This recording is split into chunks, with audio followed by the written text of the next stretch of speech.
Basura! Iyan ang huling salitang iniwan ni Janelle bago niya itinapon ang aming singsing sa putikan ng construction site. Habang nagluluksa ako sa anibersaryo ng kamatayan ng aking ama, ang asawa ko'y masayang nagpapakasasa sa karangyaan ng ibang lalaki. Hindi niya alam, ang lalaking minaliit niya ay ang haring nagmamay-ari ng lungsod na ito. Sino ngayon ang luluhod sa huli? Handa ka na bang mawala ang lahat, Janelle? Pirmahan mo na to, Ramil. Ayoko na. Sawa na akong maging asawa ng isang lalaking walang ambisyon, kundi ang mabulok sa putikan ng construction site. Ang mga salitang yon ni Janelle ay parang isang malamig na balaraw na bumaon sa likod ni Ramil. Nanigas ang kanyang mga kamay na nooy maingat na naghihiwa ng karne.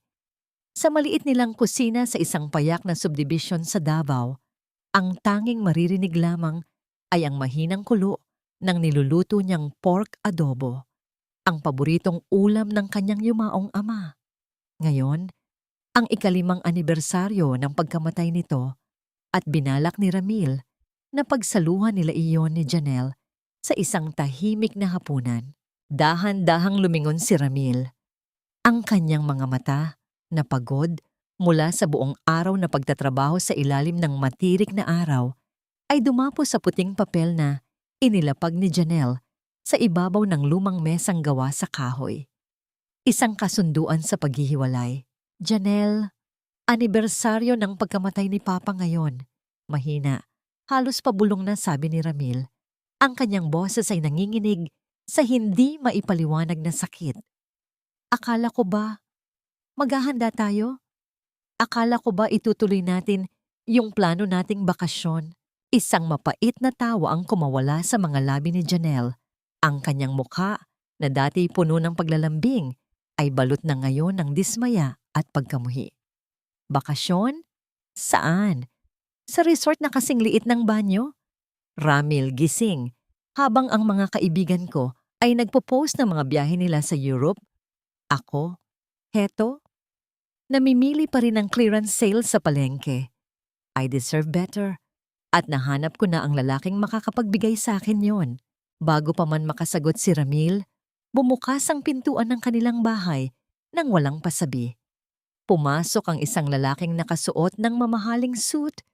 Ang bawat hakbang nito ay naglalabas ng amoy, ng mamahaling pabango na sumasakal sa bango ng adobong niluluto ni Ramil.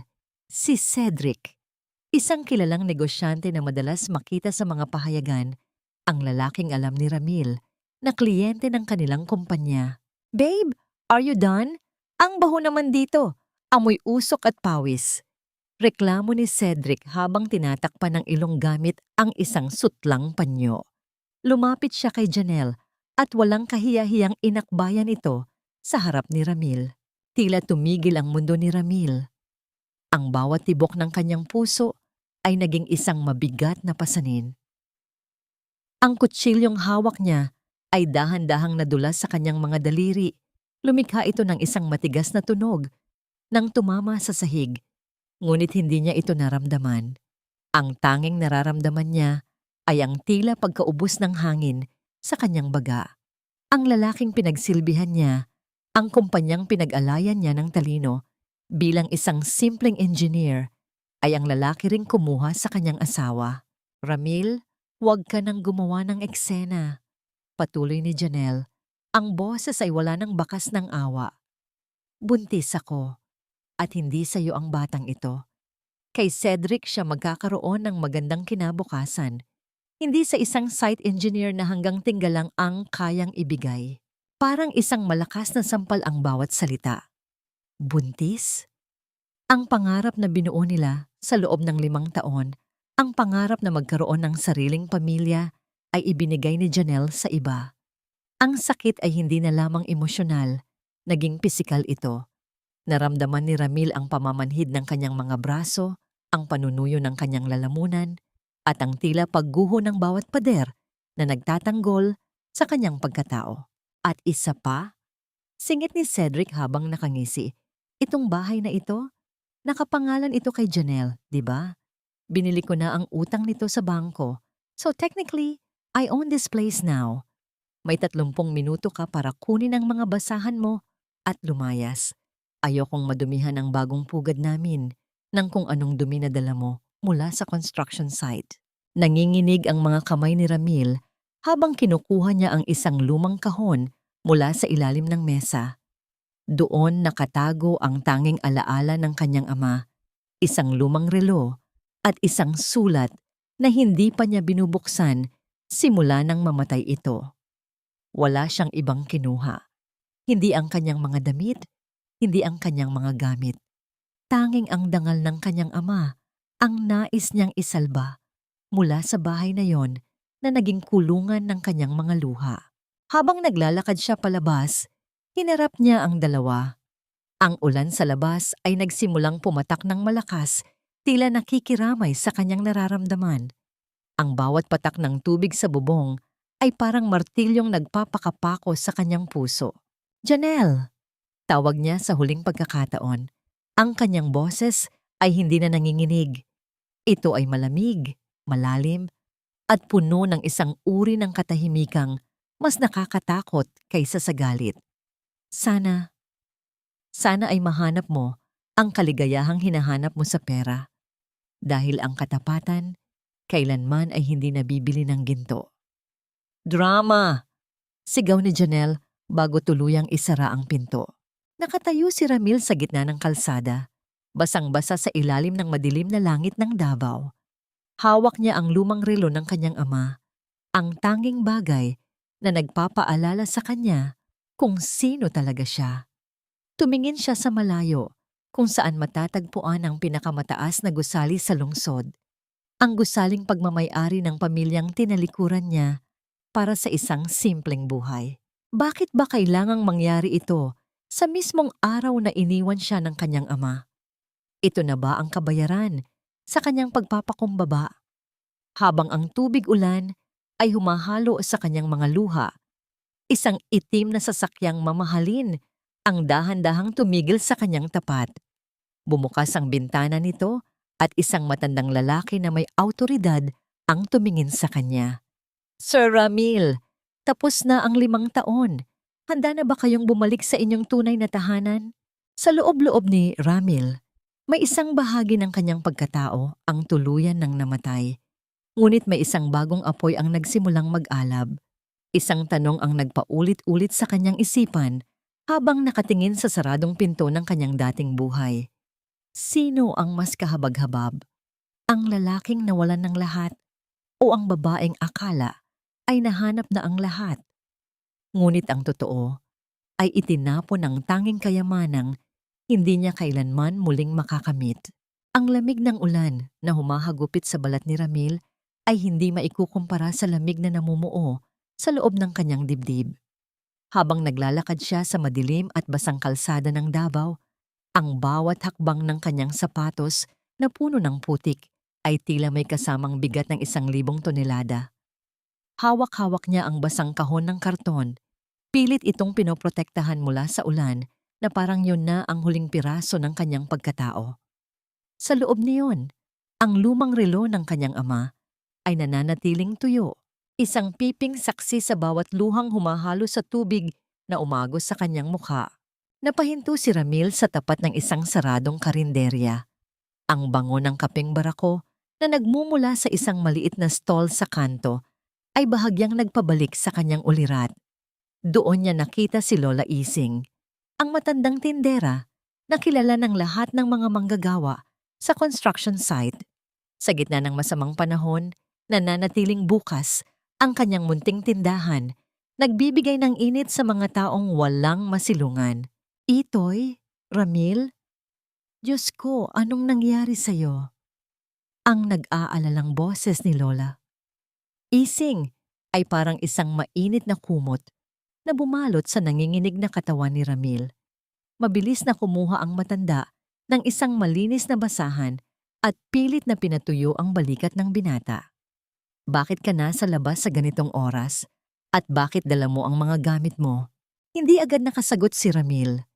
Ang kanyang lalamunan ay parang may nakabarang tinik na ayaw lumabas. Nang tangkaing magsalita, ang tanging lumabas ay isang gumaralgal na buntong hininga. Wala na po ang lahat la. Wala na akong uuwian. Anong wala? Paano ang asawa mo? Si Janelle. Tanong ng matanda habang iniaabot ang isang mainit na tasa ng kape. Ang bawat daloy ng usok mula sa tasa ay tila nagdadala ng mga alaala ng mga gabi kung kailan masaya pa silang nangangarap ni Janelle sa loob ng kanilang maliit na bahay. Uminom si Ramil ng kape, hindi dahil sa uhaw, kundi dahil kailangan niya ng kahit anong init na magpaparamdam sa kanya na buhay pa siya. Pinagpalit na po niya ako sa iba. Mayaman daw po la, mayaman at kayang ibigay ang lahat ng hindi ko naibigay. Isang mapait na ngiti ang sumilay sa kanyang mga labi habang nakatingin sa malayo, kung saan ang mga ilaw ng lungsod ay tila nagtatawanan sa kanyang sinapit. Ang sabi niya, isa lang daw akong dumi sa kanyang sapatos. Huminga ng malalim si Lola Ising at hinawakan ang kamay ni Ramil. Ang mga kulubot sa kamay ng matanda ay simbolo ng mahabang panahon ng pagtitiis at karunungan. Makinig ka sa akin, Ramil. Ang halaga ng isang tao ay hindi nasusukat sa kapal ng pitaka o sa ganda ng sasakyan. Ang ginto, kahit ibaon mo sa putikan, ginto pa rin yan paghugas mo.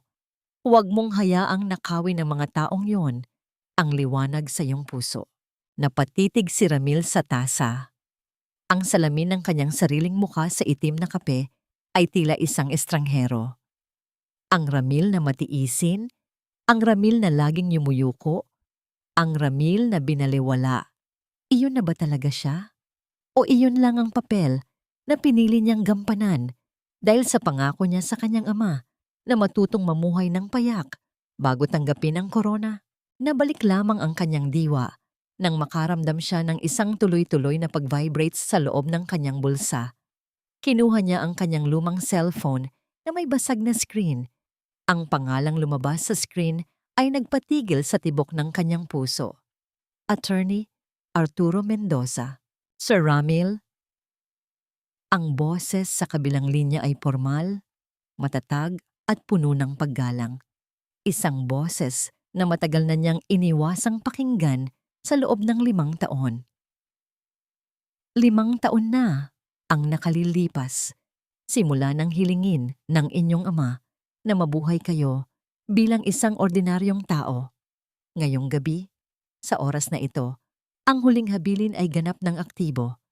Ang lahat ng mga bank accounts, ang mga titulo ng lupa sa buong Davao, at ang kapangyarihan sa Villanueva Group ay nasa ilalim na ng inyong pangalan. Nanatiling tahimik si Ramil, ngunit ang kanyang pagkakahawak sa cellphone ay unti-unting humigpit hanggang sa mamuti ang kanyang mga buko-buko.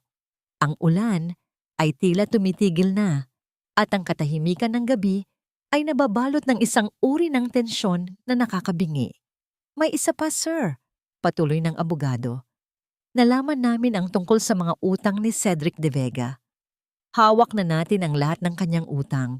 Sa isang pirma nyo lang, maaari nating bawiin ang lahat ng mayroon siya bago sumikat ang araw. Tumingin si Ramil sa lumang relo na hawak niya. Ang bawat pag-ikot ng kamay nito ay tila isang babala. Tumingin siya kay Lola Ising na abala sa paglilinis ng counter. Isang simpleng tao na may busilak na puso. Pagkatapos, ay naalala niya ang mukha ni Janelle habang tinatapon ang kanilang singsing at ang ngisi ni Cedric habang inaangkin ang kanyang tahanan. Attorney Mendoza. Sa wakas ay nagsalita si Ramil. Ang kanyang boses ay wala ng bakas ng pag-aalinlangan. Ito ay matigas na parang bakal. Huwag muna nating bawiin ang lahat. Gusto kong panoorin silang magsaya sa ibabaw ng aking mga guho. Gusto kong maramdaman nila ang rurok ng tagumpay bago ko iparamdam sa kanila kung gaano kasakit ang bumagsak sa lupang kanilang nirespeto. Naiintindihan ko, sir. Ano ang inyong susunod na utos? Tumayo ng tuwid si Ramil. Ang kanyang basang damit ay hindi na nagpaparamdam ng lamig, kundi isang uri ng proteksyon. Ang bawat butil ng alikabok sa kanyang balat ay tila nagiging bahagi ng kanyang bagong baluti. Ihanda ang pinakamataas na suite sa Villanueva International Hotel. At attorney, ipadala mo ang itim na sasakyan sa kanto ng San Pedro Street. Oras na para magising ang agila ng Davao.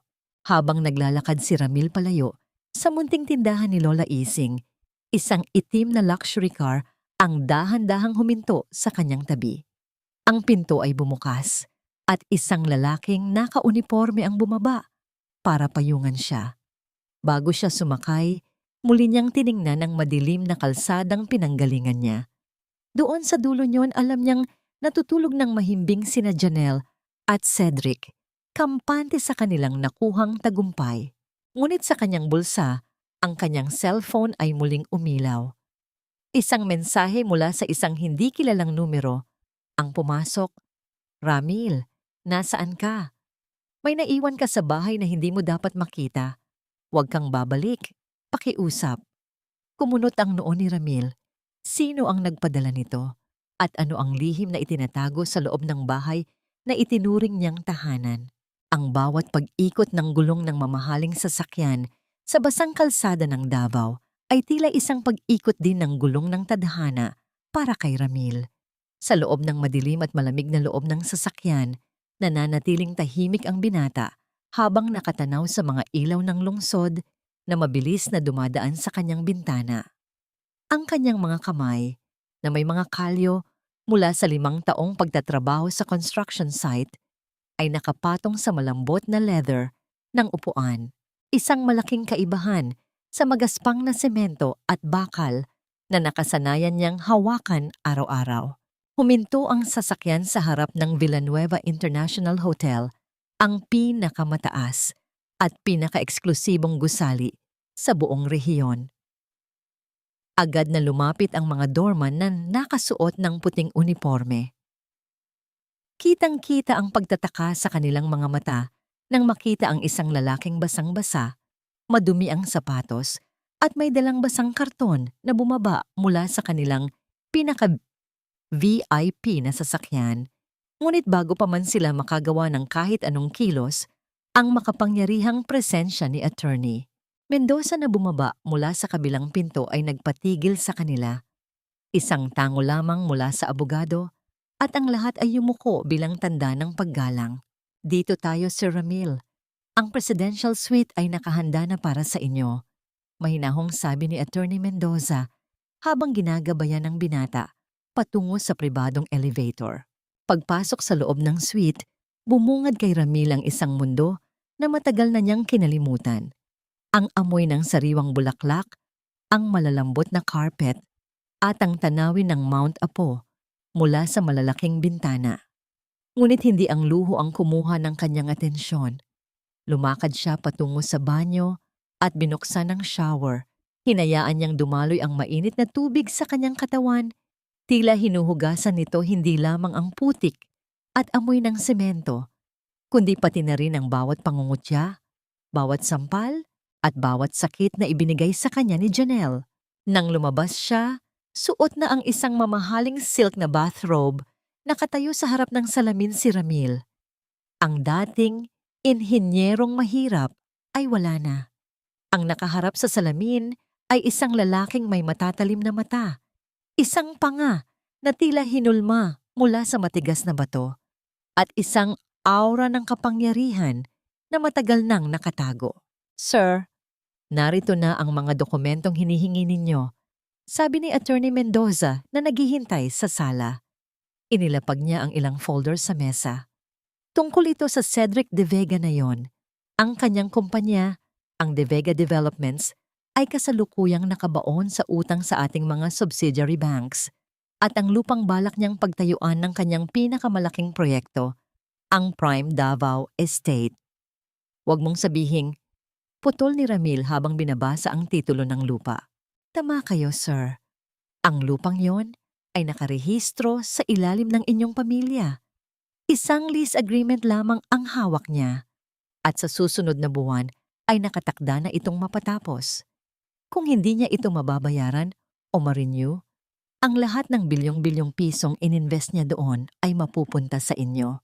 Isang malamig na ngiti ang sumilay sa mga labi ni Ramil Ang kumpanyang ipinagmamalaki ni Cedric, ang yaman na ginamit ni Janelle para talikuran siya, ay nakatayo sa isang pundasyong siya mismo ang may-ari. Ang muling pagkikita nila ay hindi na magiging isang tagpo ng pagmamakaawa, kundi isang hatol. Dahan-dahang kinuha ni Ramil ang lumang relo ng kanyang ama mula sa ibabaw ng mesa. Pinunasan niya ito nang maigi gamit ang isang malinis na tela. Ang bawat gasgas sa relo ay nagpapaalala sa kanya ng mga aral ng kanyang ama na ang tunay na kapangyarihan ay hindi ipinagsisigawan kundi ginagamit sa tamang oras. Attorney, gusto kong magpadala ng imbitasyon para sa isang eksklusibong charity gala sa susunod na linggo. Siguraduhin mong makakatanggap sina Cedric at Janelle. Sabihin mo, ito ay personal na imbitasyon mula sa bagong chairman ng Villanueva Group. Masusunod, sir. Pero paano ang tungkol sa text message na natanggap niyo kanina? Tanong ng abogado na may pag-aalala. Napatigil si Ramil. Kinuha niya ang kanyang lumang cellphone at muling binasa ang mensahe mula sa hindi kilalang numero. Ramil, nasaan ka? May naiwan ka sa bahay na hindi mo dapat makita. Huwag kang babalik. Pakiusap. Sino ang nag-aalala para sa kanya? Sino ang nakakaalam ng lagay niya sa loob ng bahay na yon? Biglang naalala ni Ramil ang isang maliit na kwarto sa ilalim ng hagdan ng dati nilang bahay. Isang kwarto na palaging nakakunsi at sinasabi ni Janelle na puno lamang ng mga lumang gamit ng kanyang yumaong ina. Ngunit sa tuwing gabi, minsan ay nakakarinig siya ng mahinang kaluskos mula doon. Hindi nakatiis si Ramil. Kinuha niya ang susi ng itim na sasakyan. Attorney, ihanda mo ang mga tauhan. May pupuntahan tayo. Hindi para makipag-ayos, kundi para kunin ang kung anong akin na pilit nilang itinatago. Habang bumababa si Ramil patungo sa lobby, ang bawat empleyadong nadadaanan niya ay tumitigil at yumuyuko. Ngunit sa kanyang isipan, hindi ang karangyaan ang mahalaga. May isang misteryo sa loob ng bahay ni Janelle na tila mas malalim pa sa pagtataksil nito. Isang katotohanan na maaring magpabago hindi lamang sa kanyang galit, kundi pati na rin sa kanyang buong pagkatao. Ang agila ng Davao ay handa na ngang lumipad, ngunit sa pagkakataong ito, hindi lamang ito para sa hustisya, kundi para sa isang katotohanang matagal nang ibinaon sa ilalim ng mga kasinungalingan. Sa loob ng isang marangyang penthouse suite na matatagpuan sa itaas ng isa sa mga tanyag na condominium sa Davao, umaalingaw-ngaw ang tunog ng tawanan at ang kalansing ng mga basong kristal. Kumukutitap ang bawat sulok ng silid dahil sa naglalakihang chandelier, ngunit ang mas nakakasilaw ay ang suot ni Janelle, isang pulang bestida na nagkakahalaga ng halos isang taong suweldo ni Ramil bilang inhinyero. Hawak ang isang baso ng mamahaling champagne. Nakatayo si Janelle sa gitna ng kanyang mga kaibigang mahilig din sa karangyaan. Ang kanyang bawat galaw ay puno ng pagmamalaki. Tila isang reyna na nakatuntong sa rurok ng kanyang tagumpay matapos ang mahabang panahon ng paghihirap. Can you imagine, girls? 5 years akong nagtiis sa amoy ng semento at pawis. Pagkukwento ni Janelle habang hinihimas ang suot na kwintas na diamante. Tuwing uuwi yung dati kong asawa, ang dala lang niya ay ulam na adobo o kaya ay mumurahing tinapay. Ngayon, iba na ang hangin na nilalanghap ko. Salamat kay Cedric, naramdaman ko rin ang mabuhay ng totoo. Isang kaibigan niya ang tumawa ng mapait. Pero Janelle, balita ko ay pinalayas mo raw si Ramil sa mismong araw ng anibersaryo ng tatay niya. Hindi ba masyadong masakit yon? Hindi man lang kumurap si Janelle. Isang mapanuyang manangiti ang gumuhit sa kanyang mga labi. Masakit? Ang masakit ay ang manatili sa isang taong walang pangarap. I am doing him a favor. Ngayon, malaya na siyang mabulok sa putikan habang ako ay lumilipad sa alapaap. Besides, Cedric is a billionaire. Who in their right mind would choose a site engineer over a tycoon? Eksaktong pagkatapos niyang magsalita, ay pumasok si Cedric sa silid. Suot nito ang isang kulay abong suit at may hawak na mamahaling tabako. Ngunit sa likod ng kanyang ngiti ay may bakas ng pagod at tensyon. Lumapit siya kay Janelle at humalik sa pisngi nito. Isang kilos na tila pagpapakita sa lahat na siya ang nagmamay-ari ng babaeng ito. "Everyone, salamat sa pagdating," malakas na sabi ni Cedric habang itataas ang kanyang baso. Ngayong gabi, hindi lang natin ipinagdiriwang ang kagandahan ni Janelle, ipinagdiriwang din natin ang simula ng Prime Davao Estate. Ito ang magiging pinakamalaking subdivision sa Mindanao at sa proyektong ito, wala nang makakapigil sa atin na maging hari ng industriya. Nagpalakpakan ng lahat, ngunit sa isang sulok ng isipan ni Janelle, biglang pumasok ang isang alaala.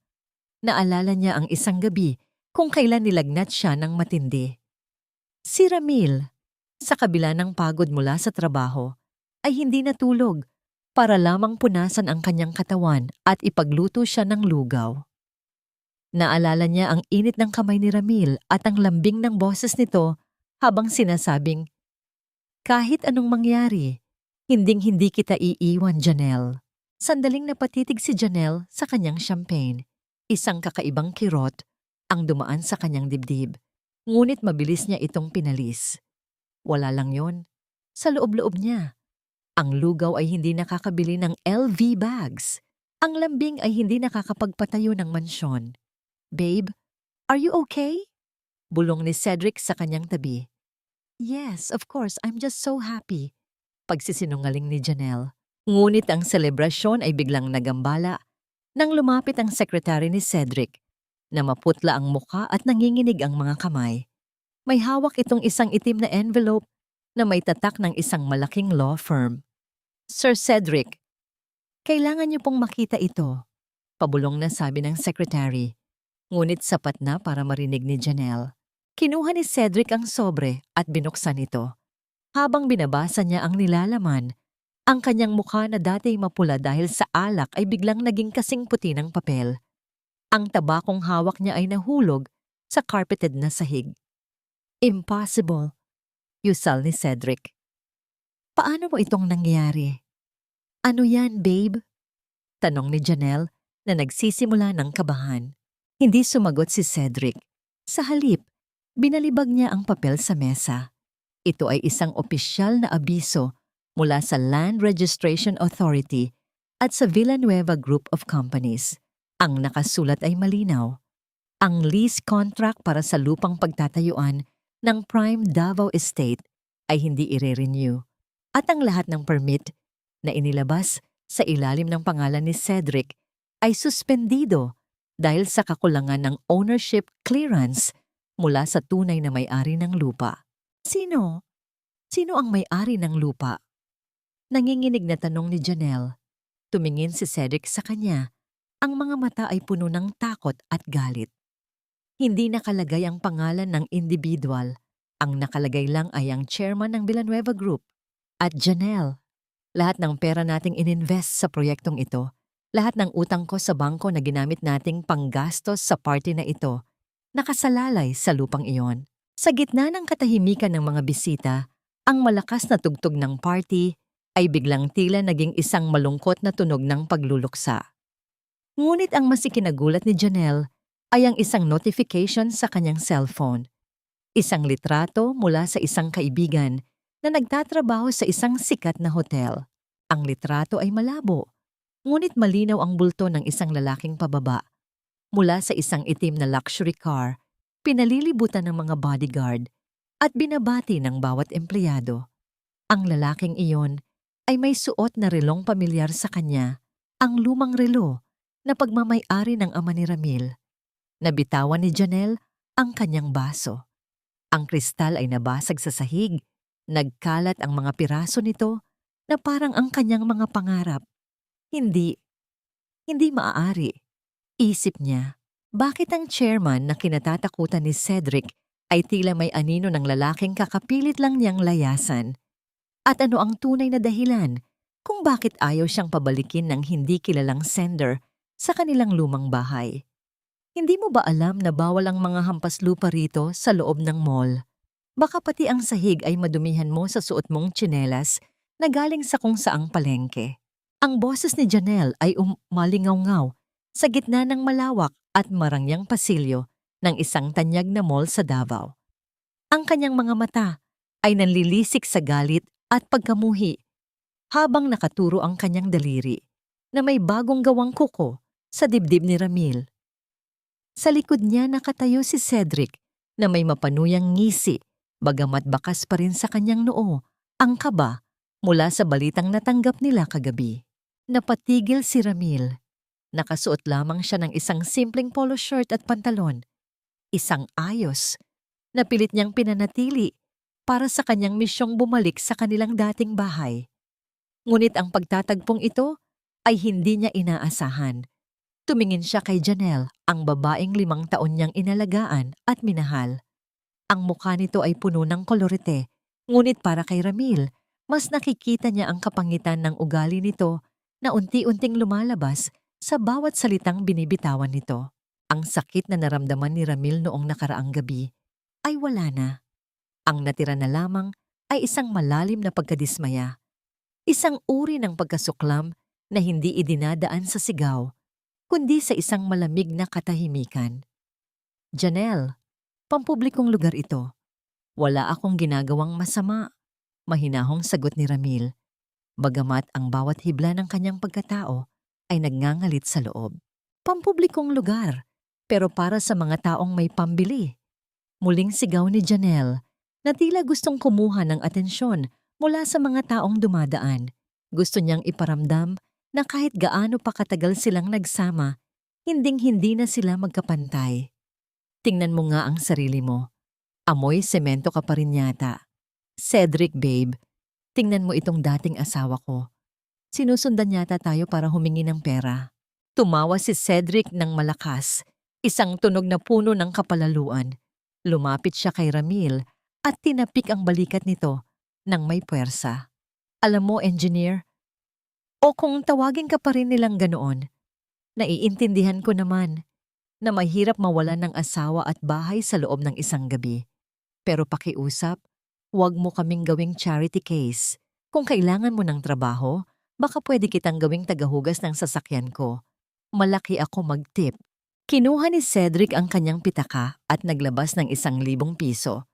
Inihulog niya ito sa sahig, sa tapat ng sapatos ni Ramil. O ayan, pambili mo ng disenteng pagkain. Huwag ka nang magpakita sa amin. Nakakasira ka ng araw. Nanatiling nakatayo ng tuwid si Ramil. Hindi niya tiningnan ang pera sa sahig. Sa halip, tumitig siya ng diretso sa mga mata ni Cedric.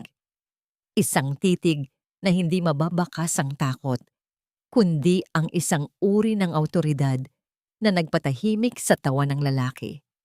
May kung anong lamig sa mga mata ni Ramil na nagparamdam kay Cedric na parang siya ang hinuhusgahan. Salamat sa alok mo, Cedric. Wika ni Ramil sa isang boses na kasing tigas ng bakal. Pero itago mo na lang yan. Baka sa susunod na mga araw, ikaw na ang mas mangailangan ng bawat sentimong mayroon ka. Ano ka mo? Bulyaw ni Janelle. Ang kapal ng mukha mong magsalita ng ganyan. Akala mo ba ay may mararating ka pa? You are nothing! Ramil, nothing! Eksaktong sa sandaling iyon, isang lalaking nakasuot ng formal na tuxedo, ang mall manager, ay mabilis na naglalakad patungo sa kanilang direksyon. Kasunod nito ang 4 na security guards na may malalaking katawan. Napangiti si Janelle. Ayan na, babe. Siguradong itatapon na ang basurang ito sa labas. Lumapit si Janelle sa mall manager ng may pagmamalaki. Manager, mabuti at dumating kayo. Itong lalaking ito ay nanggugulo sa amin. Palayasin niyo nga siya rito. Nakakahiya sa mga VIP guests niyo na katulad namin. Ngunit ang hindi inaasahan ni Janelle ay ang sumunod na nangyari. Ang mall manager ay hindi man lang tumingin sa kanya. Sa halip, huminto ito sa tapat ni Ramil. Yumuko ng malalim hanggang sa halos maabot ng kanyang ulo ang sahig at nagsalita sa isang boses na puno ng panginginig at paggalang. Magandang hapon po, sir. Paumanhin po at hindi namin nalaman na bibisita kayo rito ng personal. Naka-standby po ang aming security team para sa inyong pag-ikot. Tila tumigil ang paghinga ni Janelle. Ang kanyang bibig ay bahagyang bumukas, ngunit walang salitang lumabas. Tumingin siya kay Cedric, na kasing puti na rin ng pader ang muka. Manager, anong sinasabi niyo? Nanginginig na tanong ni Cedric. Sino ba ang kinakausap niyo? Tumingin ang mall manager kay Cedric nang may halong pagtataka at inis. Sino pa ba? Kinakausap ko ang bagong chairman ng aming holding kumpanya, si Sir Ramil Villanueva. Siya ang may-ari ng buong mall na ito at ng lupang kinatatayuan ng kondominium na tinitirhan nyo. Isang nakakabinging katahimikan ang bumalot sa pasilyo. Ang mga tao sa paligid na kanina ay nanonood lamang ay nagsimulang magbulungan. Ang 1,000 pisong inihulog ni Cedric sa sahig ay tila naging isang malaking insulto na ngayoy bumalik sa kanyang sariling mukha. Tumingin si Ramil kay Janelle. Ang mukha ng babae ay puno na ngayon ng matinding hiya. Ang uri ng kahihiyan na hindi mo malaman kung saan ilulubog ang iyong sarili. Ang dating mapang-aping tingin ay napalitan ng isang matinding takot at hindi makapaniwalang pagtitig. Manager! Tawag ni Ramil. Ang boses ay kalmado, ngunit may kapangyarihan. Huwag na nating palakihin ito. Gusto ko lang ipaalala sa mga bisitang ito na ang mall na ito ay itinayo para sa lahat ng tao, mahirap man o mayaman. Hindi dahil may suot kang alahas, ay may karapatan ka ng mang-apak ng kapwa. Hinarap ni Ramil ang dalawa. Janelle, Cedric, magsaya muna kayo sa pamimili. Sulitin niyo na ang bawat oras na mayroon kayo. Naglakad palayo si Ramil kasama ang mall manager at ang mga bodyguard. Iniwan ang dalawa na tila mga estatwang nakatayo sa gitna ng maraming tao. Ang bawat mata ng mga dumadaan ay nakatuon sa kanila. Hindi na dahil sa paghanga sa kanilang karangyaan, kundi dahil sa panunuya sa kanilang ginawang eksena. Ngunit habang naglalakad si Ramil, pumasok muli sa kanyang isipan ang misteryosong mensahe. Bakit siya binalaan na huwag bumalik sa bahay? Habang papalapit siya sa exit ng mall, napansin niya ang isang pamilyar na figura sa gilid ng isang pilar. Isang babaeng nakasuot ng hoodie, mabilis na umiwas ng magtama ang kanilang mga mata. Sino ang babaeng iyon? At bakit tila pamilyar ang kanyang mga mata na puno ng lungkot at pagsusumamo? Bago pa man makahabol ang mga bodyguard, nawala na ang babae sa dami ng tao. Isang bagay ang malinaw kay Ramil. Ang kanyang paghihiganti ay nagsisimula pa lamang, ngunit may isang mas malaking katotohanan na naghihintay sa kanya sa loob ng bahay na dati niyang tinawag na tahanan. Isang katotohanang maaaring sumira sa lahat ng kanyang binuong plano. Ang kasakiman ay parang isang malalim na hukay. Habang pilit mong inaabot ang langit, lalo mo lang idinidiin ang iyong sarili sa ilalim. Nakatayo si Ramil sa tapat ng malawak na bintana ng kanyang opisina sa Villanueva Tower, pinagmamasdan ang unti-unting paglubog ng araw sa abot-tanaw ng Davao Gulf. Ang liwanag ng dapit hapon ay nagbibigay ng kulay ginto sa bawat gusaling kanyang pagmamay-ari. Ngunit sa loob ng kanyang dibdib, ang tanging nananatili ay ang malamig at matigas na desisyon ng isang arkitekto na nagpaplano ng pagguho ng isang huwad na tore. Sa kabilang bahagi ng lungsod, sa loob ng isang madilim at mausok na VIP lounge, hindi mapakali si Cedric. Ang bawat buga niya ng usok mula sa kanyang mamahaling tabako ay tila hindi sapat para pawiin ang tensyong nararamdaman niya. Sa tabi niya, si Janelle ay abala sa pag-aayos ng kanyang buhok, tila walang kamalay-malay sa panganib na unti-unting lumalapit sa kanila. Ang kanyang isipan ay abala pa rin sa kahihiyang dinanas sa mall at ang tanging paraan para mabura iyon ay ang muling pagpapakitang gilas sa lahat. "Babe, stop worrying," sabi ni Janelle habang hinihimas ang balikat ni Cedric. "Sabi mo, may darating na investor mula sa Villanueva Group. This is our chance to show Ramil na kahit mayaman siya ngayon, Ikaw pa rin ang mas magaling na negosyante. He's just an engineer who got lucky. Ikaw, may vision ka. Napatingin si Cedric sa kanya. May halong pag-aalinlangan sa kanyang mga mata. Sana nga, Janelle. Pero kailangan nating makuha ang deal na ito. Kung hindi, lahat ng utang natin sa Prime Davao Estate ay sasabog sa mukha natin. Eksaktong sa sandaling iyon, bumukas ang pinto at pumasok si Attorney Mendoza, dala ang isang itim na briefcase. Ang bawat hakbang ng abogado sa sahig ay lumilikha ng isang matatag at formal na tunog na nagpatahimik sa silid. Hindi niya kasama si Ramil. Sa plano ni Ramil, ang kanyang presensya ay ilalaan para sa huling hantungan. Good evening, Mr. De Vega, Miss Janelle. Formal na bati ni Attorney Mendoza. Inilapag niya ang isang makapal na dokumento sa mesa. Ang chairman ay nagpakita ng interes sa inyong expansion project. Handa ang Villanueva Group na mag-invest ng 500 milyong piso bilang panimulang capital. Halos lumuwa ang mga mata ni Janelle sa narinig. 500 milyon. Sa isip niya, nakikita na niya ang kanyang sarili na naglalakad sa mga red carpet ng Paris at Milan. Hinawakan niya ng mahigpit ang kamay ni Cedric. Ang kanyang mga mata ay nagniningning sa kasakiman. Pero, pagpapatuloy ng abogado, ang kanyang boses ay naging seryoso.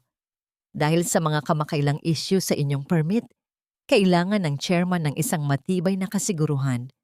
Ang lahat ng inyong kasalukuyang ari-arian, ang inyong kumpanya, ang inyong mga sasakyan, at pati na rin ang bahay na inyong tinitirhan, ay magsisilbing collateral para sa loan na ito. Napatigil si Cedric. Lahat? Pati ang bahay namin? Babe, don't be so dramatic. Singit ni Janelle. Ang boses ay puno ng determinasyon. It's 500 million. Sa laki ng kumpanya mo, mababayaran natin yan sa loob ng 1 taon. Imagine the profit. At kapag nakuha natin yan, hinding-hindi na tayo matatapakan ng kahit sino. Lalo na ng Ramil na yan. Tumingin si Cedric sa dokumento. Ang kanyang paningin ay nakatuon sa malaking halaga ng pera, hindi sa maliliit na letra ng mga kondisyon sa dulo ng pahina. Ang ambisyon ay isang uri ng lason na dahan-dahang pinalalabo ang katotohanan. Kinuha niya ang mamahaling ballpen mula sa kanyang bulsa. Ang kanyang kamay ay bahagyang nanginginig, hindi dahil sa takot, kundi dahil sa pananabik. Sa bawat pirma na inilalagay ni Cedric sa mga pahina, ang tunog ng panulat sa papel ay tila bawat pako na ibinabaon sa kabaong ng kanyang sariling kinabukasan. Hindi niya alam na sa kabilang panig ng lungsod, pinapanood ni Ramil ang bawat kaganapan sa pamamagitan ng isang live stream mula sa isang nakatagong kamera sa loob ng silid. Nakatitig si Ramil sa screen. Ang kanyang muka ay walang emosyon. Pinagmamasdan niya ang masayang muka ni Janelle habang niyayakap si Cedric matapos ang pirmahan. Naalala niya ang bawat gabi kung kailan pinagkaitan siya ng pagkain dahil kailangang magtipid para sa pangarap na bahay ni Janelle. Ang bawat sakripisyong itinapon lang sa basura. Tapos na, sir, sabi ni Attorney Mendoza sa pamamagitan ng kanyang earphone. Hawak na natin ang lahat. Salamat, attorney. Mahinang sagot ni Ramil. Hayaan mo silang magdiwang. Ibigay mo sa kanila ang unang installment ng pera. Hayaan mong isipin nilang nanalo sila. Pinatay ni Ramil ang screen. Ngunit bago siya makatayo, muling tumunog ang kanyang personal na cellphone. Isang bagong mensahe mula sa hindi kilalang numero. Ramil, pumasok si Janelle sa kwarto sa ilalim ng hagdan kanina. May kinuha siyang isang lumang box. Pakiusap, mag-iingat ka. Hindi lang pera ang nakataya rito. Ang katotohanan tungkol sa iyong ama ay nasa kamay niya. Napatayo si Ramil. Ang kanyang puso ay biglang tumibok ng mabilis. Ang kwarto sa ilalim ng hagdan. Ang kwartong palaging nakasara. Anong kinalaman ni Janelle sa kanyang ama?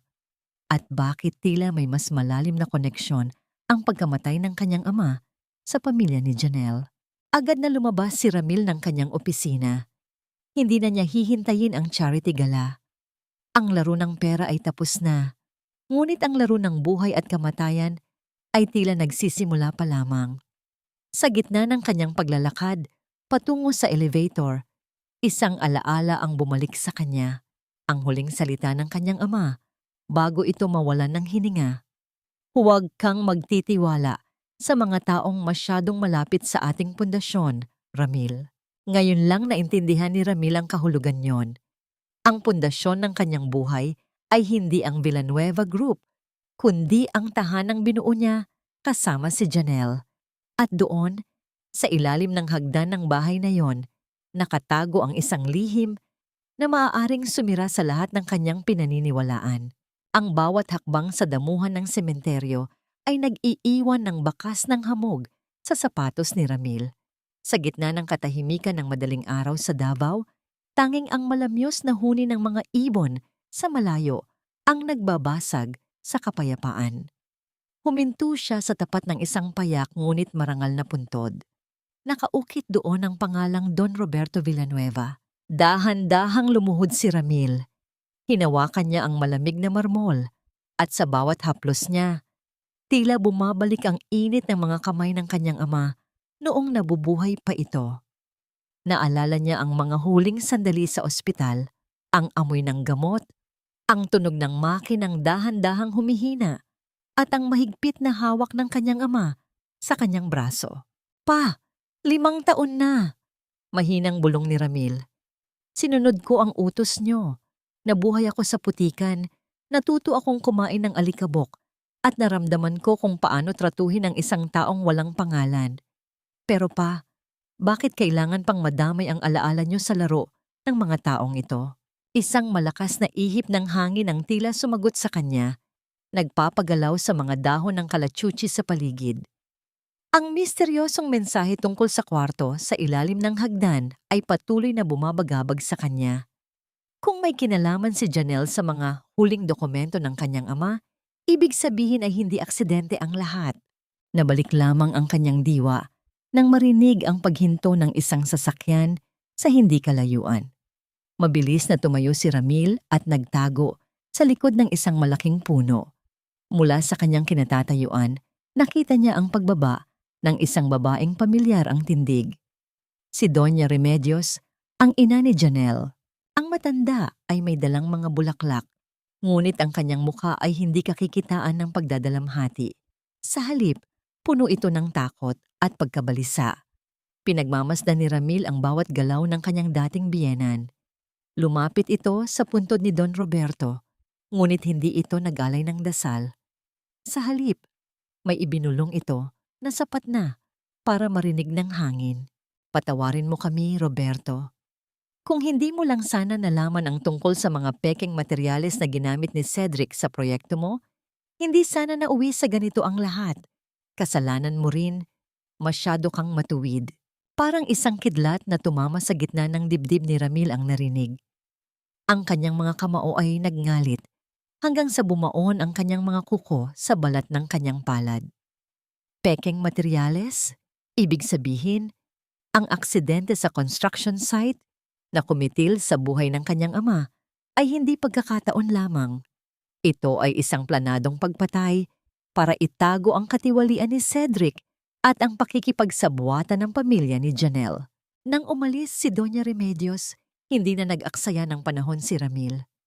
Nilisan niya ang sementeryo at tinungo ang dati nilang bahay. Hindi siya dumaan sa harap. Gamit ang kanyang kaalaman bilang engineer, pumasok siya sa likod ng bahay, sa isang maliit na lagusan na siya mismo ang gumawa noon para sa bentilasyon. Tahimik ang loob ng bahay. Amoy mamahaling pabango at alak ang bawat sulok, malayo sa dating amoy ng bagong luto niyang ulam. Mula sa itaas, narinig niya ang tawanan ni Janelle at Cedric. Mukhang nagdiriwang pa rin sila sa nakuha nilang loan. Dahan-dahang lumapit si Ramil sa ilalim ng hagdan.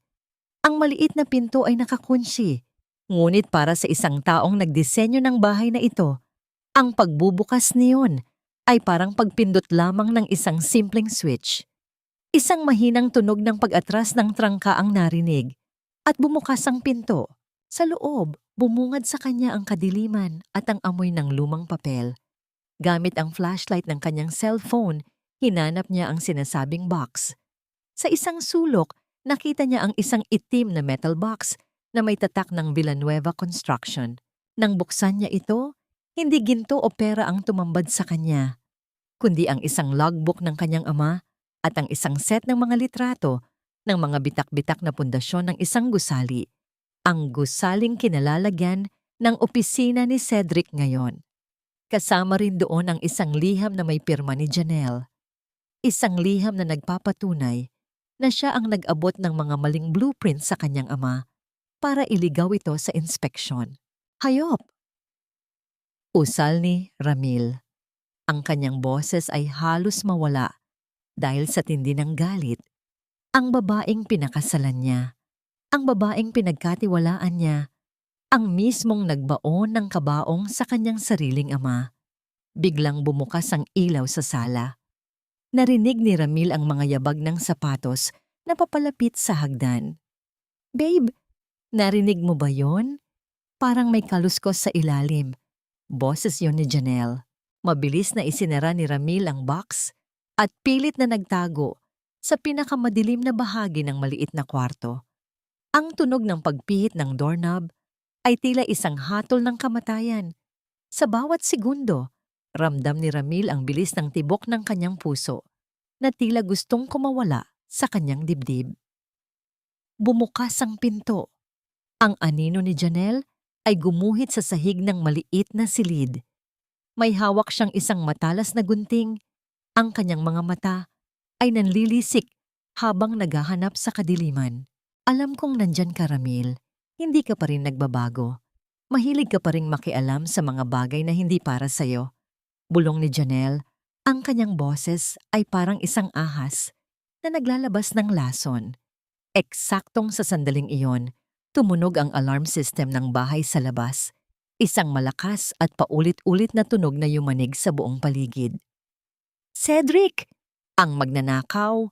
Nasa labas sila!"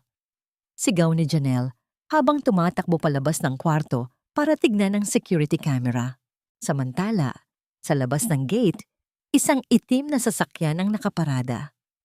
Ang misteryosong babaeng nakita ni Ramil sa mall ay nakatayo sa tapat ng gate. Hawak ang isang remote control. Pinindot niya ang isa pang button at lahat ng ilaw sa loob ng bahay ni Janelle ay biglang namatay. Sa gitna ng kadiliman, mabilis na lumabas si Ramil bitbit ang itim na box. Hindi niya alam kung sino ang babaeng tumutulong sa kanya, ngunit isa lang ang sigurado. Ang mga anino ng nakaraan ay nagsimula ng maningil at sa pagkakataong ito, walang sino mang makakatakas sa bagsik ng katotohanan. Sino ang babaeng nasa labas? At ano ang tunay na motibo niya sa pagtulong kay Ramil? Walang silbi. Isang simpleng box lang, hindi mo pa nabantayan ng maayos. Ang sigaw ni Cedric ay umalingaw-ngaw sa malawak na sala. Bumasag sa katahimikan ng gabi na tila isang kidlat na tumama sa gitna ng kanilang huwad na paraiso. Kasunod nito ay ang tunog ng isang mamahaling florera na bumagsak sa sahig. Nagkalat ang mga piraso ng kristal na parang ang unti-unting nadudurog na ugnayan ni Janelle at Cedric. Nakatayo si Janelle sa tapat ng bukas na pinto ng kwarto sa ilalim ng hagdan. Nanginginig ang kanyang buong katawan. Ang kanyang mukha, na laging maayos ang pagkakamakeup, ay bakas ngayon ng matinding takot at puyat. "Babe, hindi ko alam. Baka yung magnanakaw kanina." "Magnanakaw?"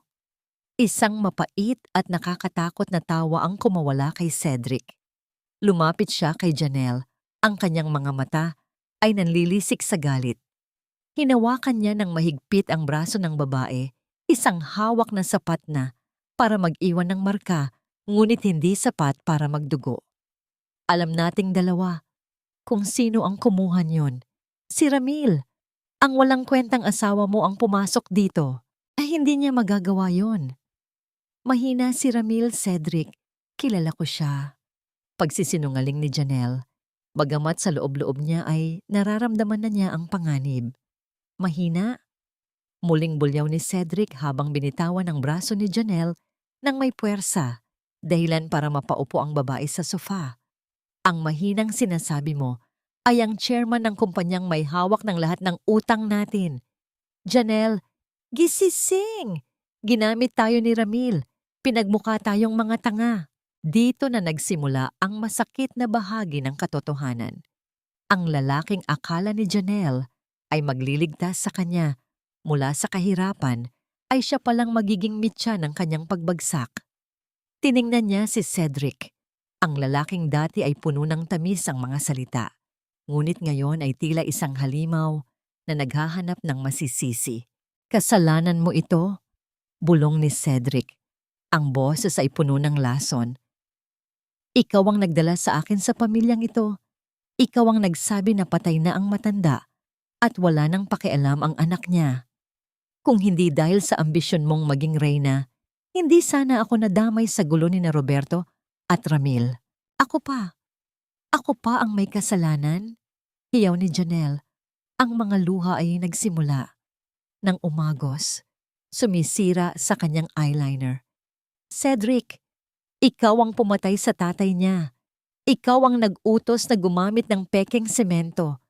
Ginawa ko lang ang lahat para protektahan ka. Protektahan ako o protektahan ang pera ko? Tugon ni Cedric nang may halong panunuya. Huwag kang magmalinis, Janelle. Pareho tayong may dumi sa kamay. Pero tandaan mo ito. Kung babagsak ako, sisiguraduhin kong kasama kitang mabubulok sa kulungan. Ang bawat salita ni Cedric ay parang isang dagok na nagpapatunay na ang kanilang pag-ibig ay isa lamang transaksyon. Nang mawala ang seguridad ng pera, nawala rin ang respeto at pagmamahal. Nang iwan siya ni Cedric sa sala, dahan-dahang tumayo si Janelle. Pumunta siya sa kanyang kwarto at kinuha ang kanyang cellphone. Sa gitna ng kanyang desperasyon, tanging isang pangalan ang pumasok sa kanyang isipan. Ang pangalan ng lalaking palaging nandoon para sa kanya. Ang lalaking palaging nagpapatawad kahit gaano pa siya kasama. Hinanap niya ang numero ni Ramil. Nanginginig ang kanyang mga daliri habang pinipindot ang call button. Ring. Ring. Ring. Sa kabilang bahagi ng linya, sa loob ng isang tahimik na opisina, tinitingnan ni Ramil ang tumitibok na screen ng kanyang cellphone.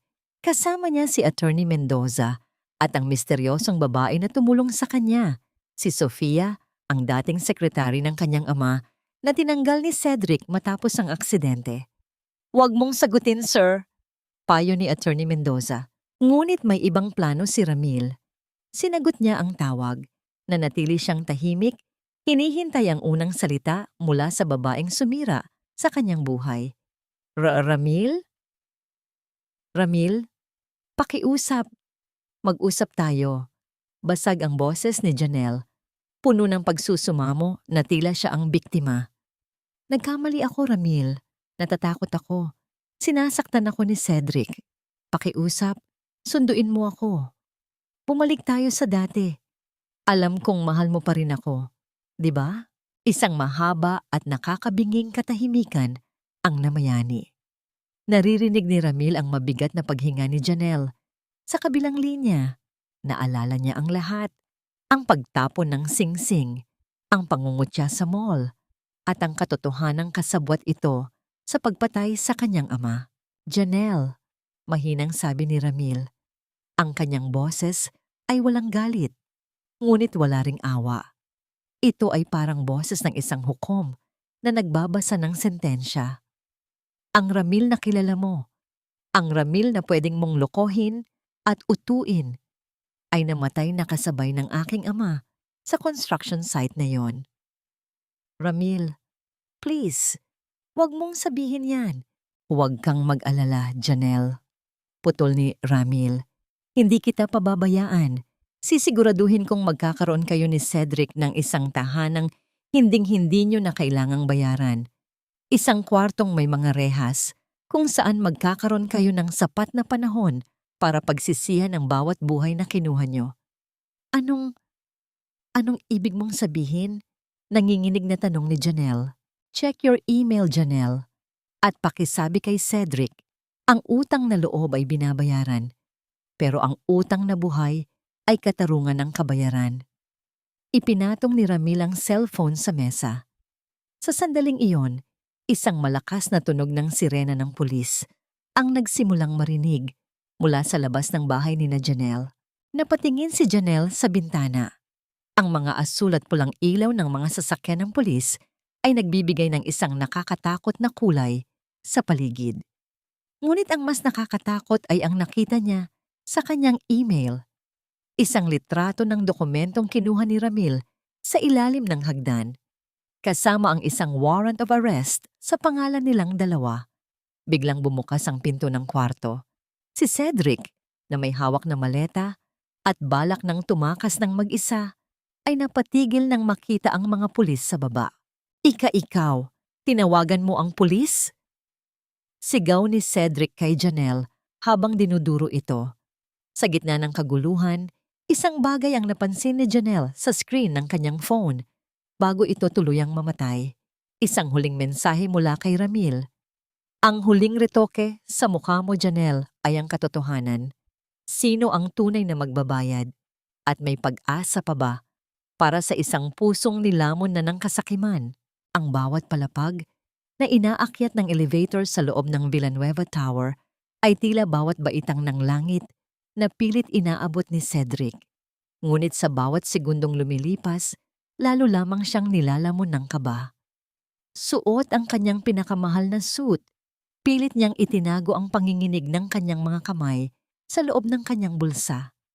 Sa labas ng gusali, pansamantalang nakalabas siya sa kustodya ng mga pulis dahil sa piyansang ibinayad ng kanyang mga huling natitirang kaibigan.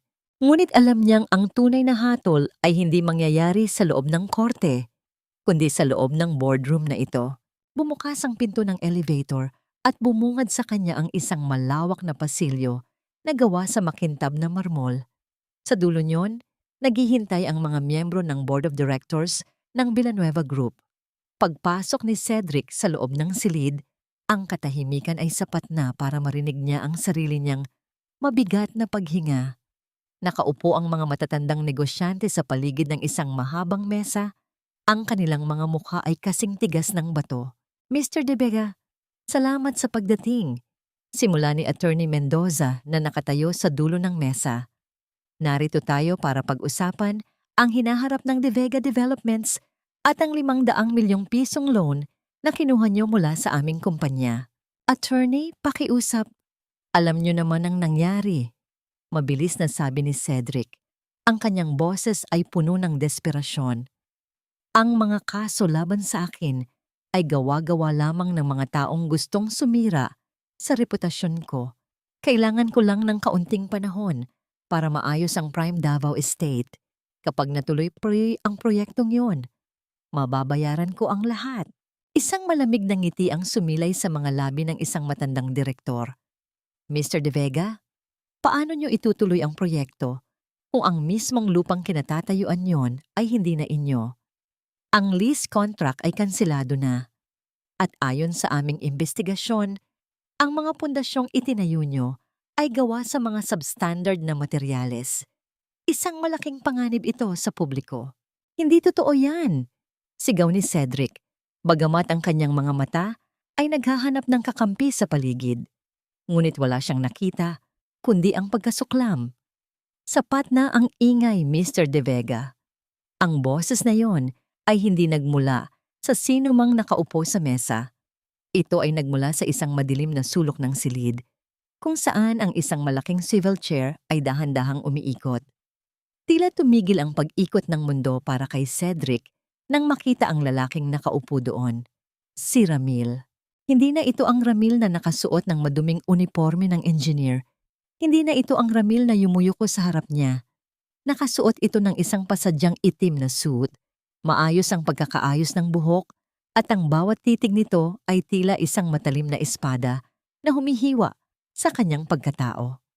Dahan-dahang kinuha ni Ramil ang lumang relo ng kanyang ama mula sa kanyang bulsa at itinuon ang pansin sa bawat detalyeng naroon bago ito isinuot sa kanyang pulso. Isang simpleng kilos, ngunit sapat na para ipaalala kay Cedric kung sino ang tunay na may-ari ng oras at ng kapalaran. Ramil? Usal ni Cedric, ang boses ay halos pabulong na. Chairman Villanueva, pagtatama ni Ramil, ang boses ay kalmado, ngunit may dalang bigat ng autoridad. Mr. De Vega, binasa ko ang iyong report. Puno ito ng mga kasinungalingan.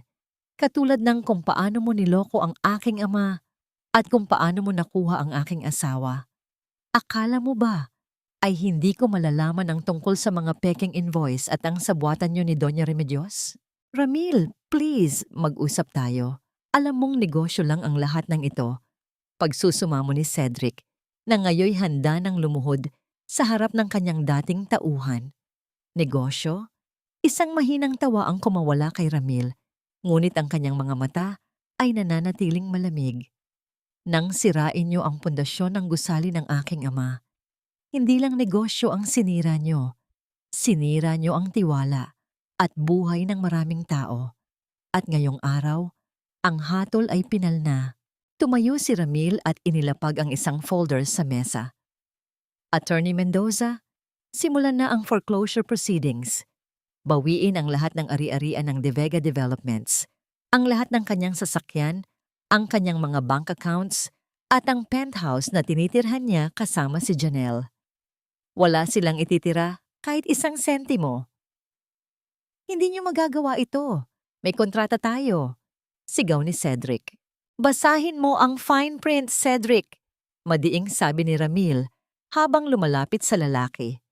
Sa sandaling mapatunayan ang pandaraya o fraud sa anumang bahagi ng proyekto, ang lahat ng collateral ay otomatikong mapupunta sa Villanueva Group.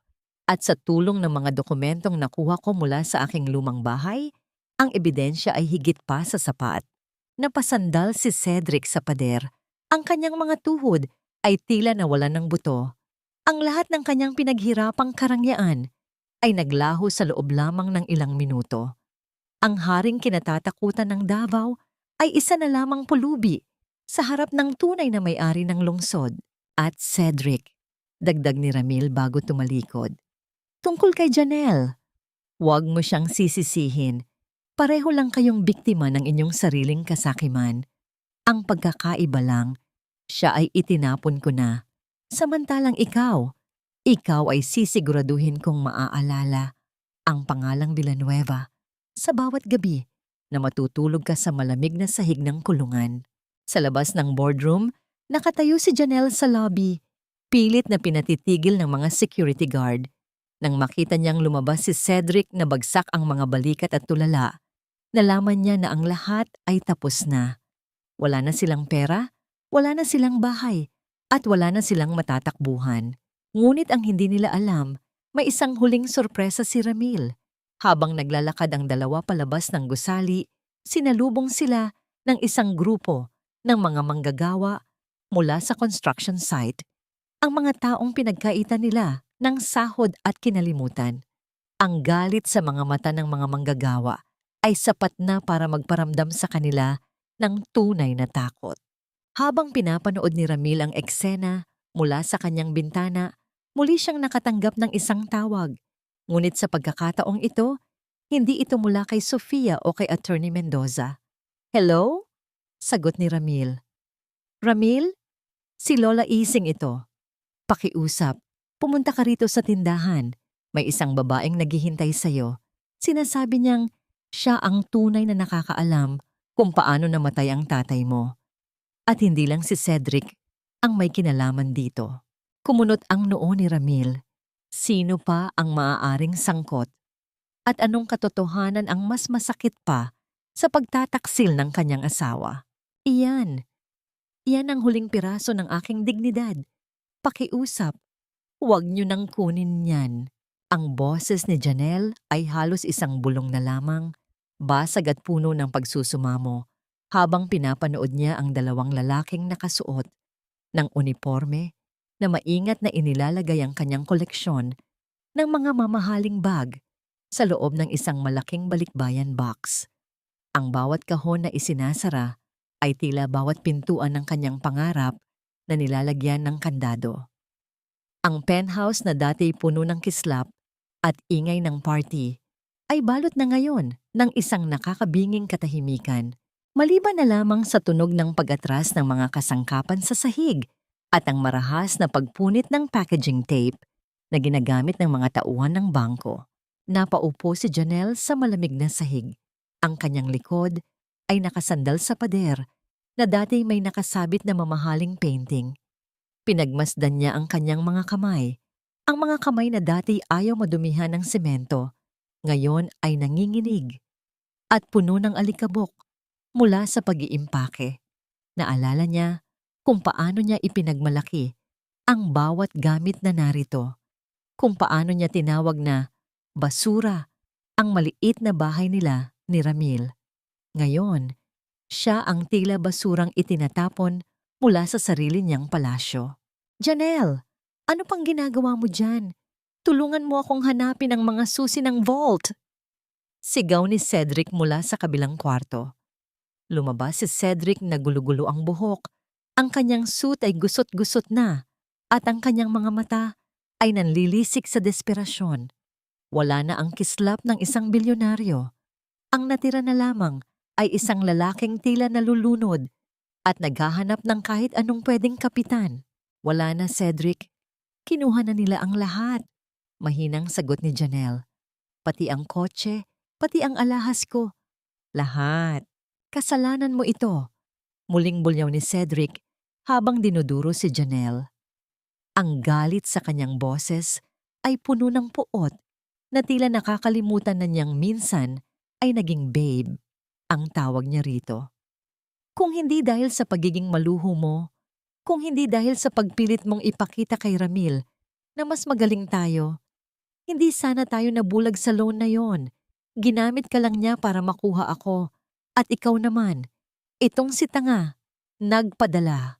Isang malakas na sampalang dumapo sa pisngi ni Janelle, hindi mula kay Cedric, kundi mula sa katotohanan.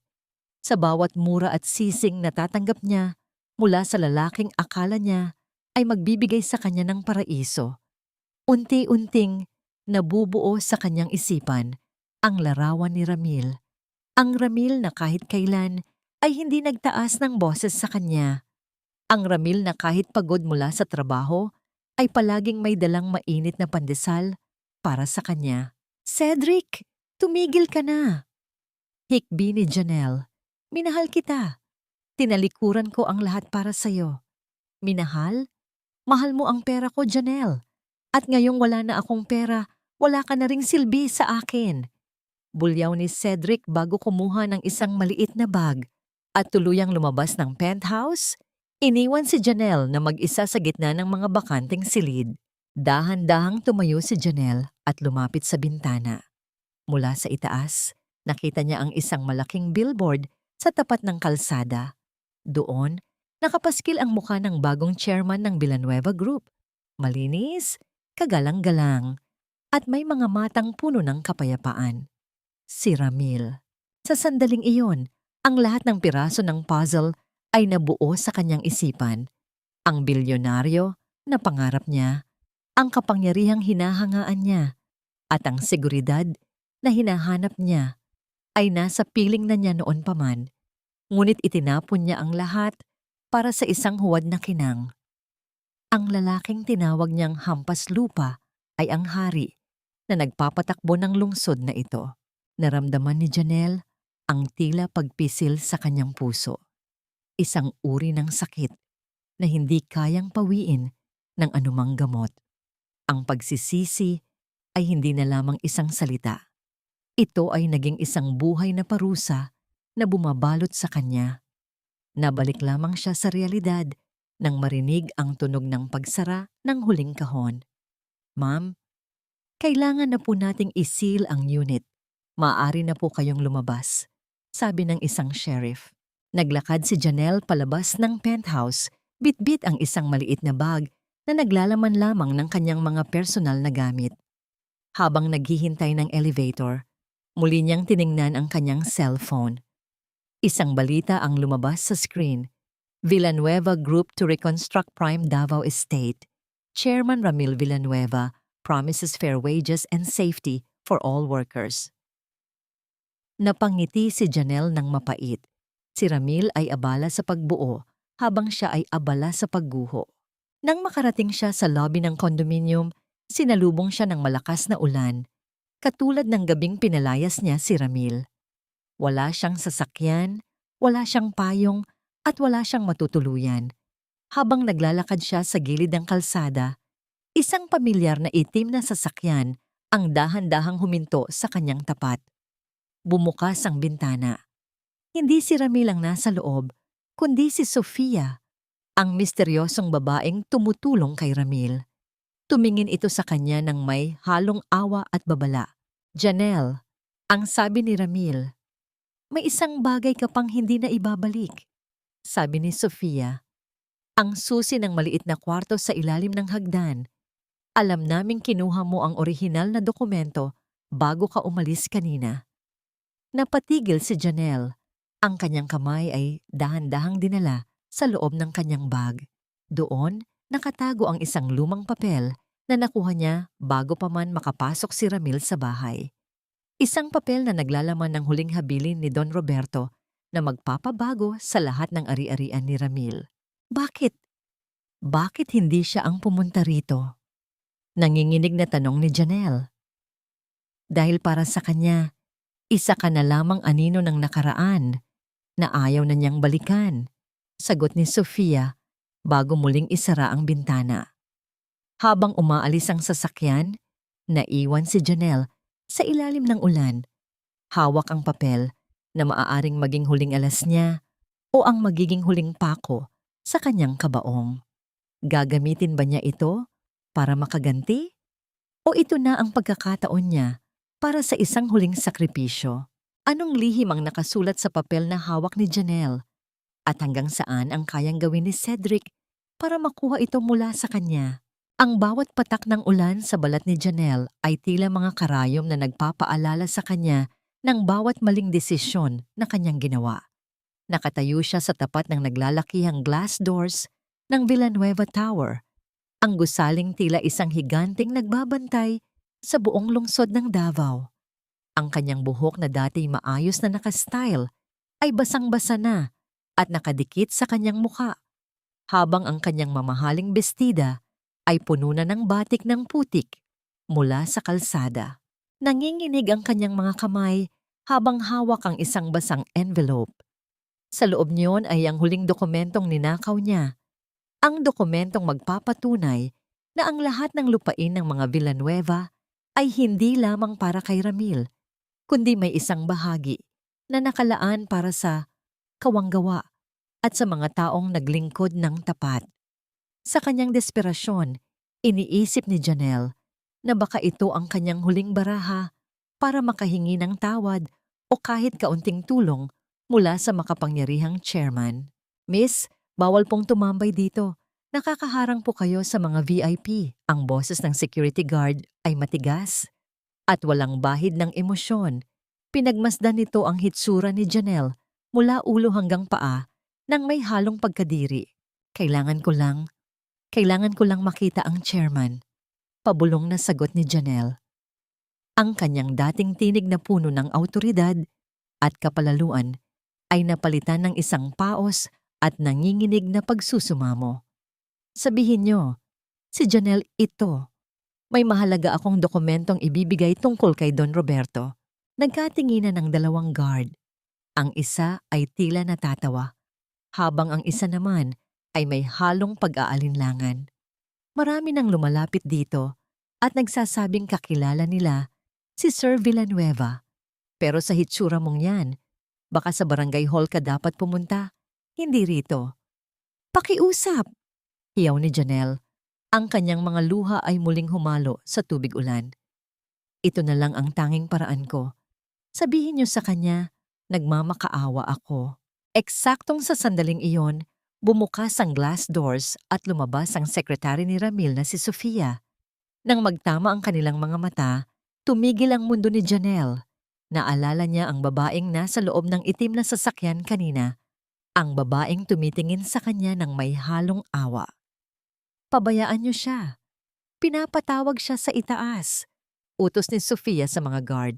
Hindi makapaniwala si Janelle habang ginagabayan siya ni Sofia patungo sa elevator. Ang bawat hakbang niya sa makintab na sahig ng lobby ay nag-iiwan ng basang marka. Isang simbolo ng kanyang maruming nakaraan na pilit niyang ipinapasok sa malinis na mundo ni Ramil. Ang mga empleyadong nadadaanan nila ay nagbubulungan. Ang bawat tingin ay tila isang latay sa kanyang dignidad. Sa loob ng elevator, ang tanging maririnig ay ang mahinang tunog ng mekanismo nito habang mabilis silang umaakyat patungo sa penthouse office. Pinagmasdan ni Janelle ang kanyang sariling refleksyon sa salamin ng elevator. Nakita niya ang isang babaeng nawala ang lahat. Ang ganda, ang yaman, at higit sa lahat, ang katinoan ng pag-iisip.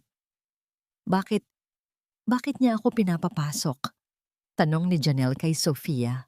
Dahil gusto niyang makita kung paano ka susuko ng tuluyan. Malamig na sagot ni Sofia nang hindi tumitingin sa kanya. Ang akala mo ba ay hindi namin alam ang tungkol sa papel na hawak mo? Janelle, si Ramil ay isang arkitekto. Hindi lang siya nagtatayo ng mga gusali. Marunong din siyang magdisenyo ng mga bitag para sa mga taong traidor. Bumukas ang pinto ng elevator sa ika-50 palapag. Ang buong floor ay balot ng katahimikan at karangyaan. Sa dulo niyon ay isang malaking pinto na gawa sa nara. Huminga ng malalim si Janelle. Ang kanyang puso ay tila gustong kumawala sa kanyang dibdib. Nasa loob siya. Pumasok ka na, sabi ni Sofia bago tumalikod. Dahan-dahang itinulak ni Janelle ang pinto. Ang bawat paggalaw ng pinto ay lumikha ng isang mahinang tunog sa sahig. Sa loob, ang silid ay madilim. Tanging ang liwanag mula sa mga gusali sa labas ang nagbibigay ng anino sa paligid. Nakaharap ang isang malaking swivel chair sa bintana, nakatanaw sa malawak na lungsod ng Davao. Ramil? Tawag ni Janelle. Ang kanyang boses ay nanginginig sa takot at hiya. Narito ako. Dala ko ang papel ni Don Roberto. Pakiusap, tulungan mo ako. Wala na akong matuluyan. Hinahabol ako ni Cedric. Papatayin niya ako dahil sa papel na ito.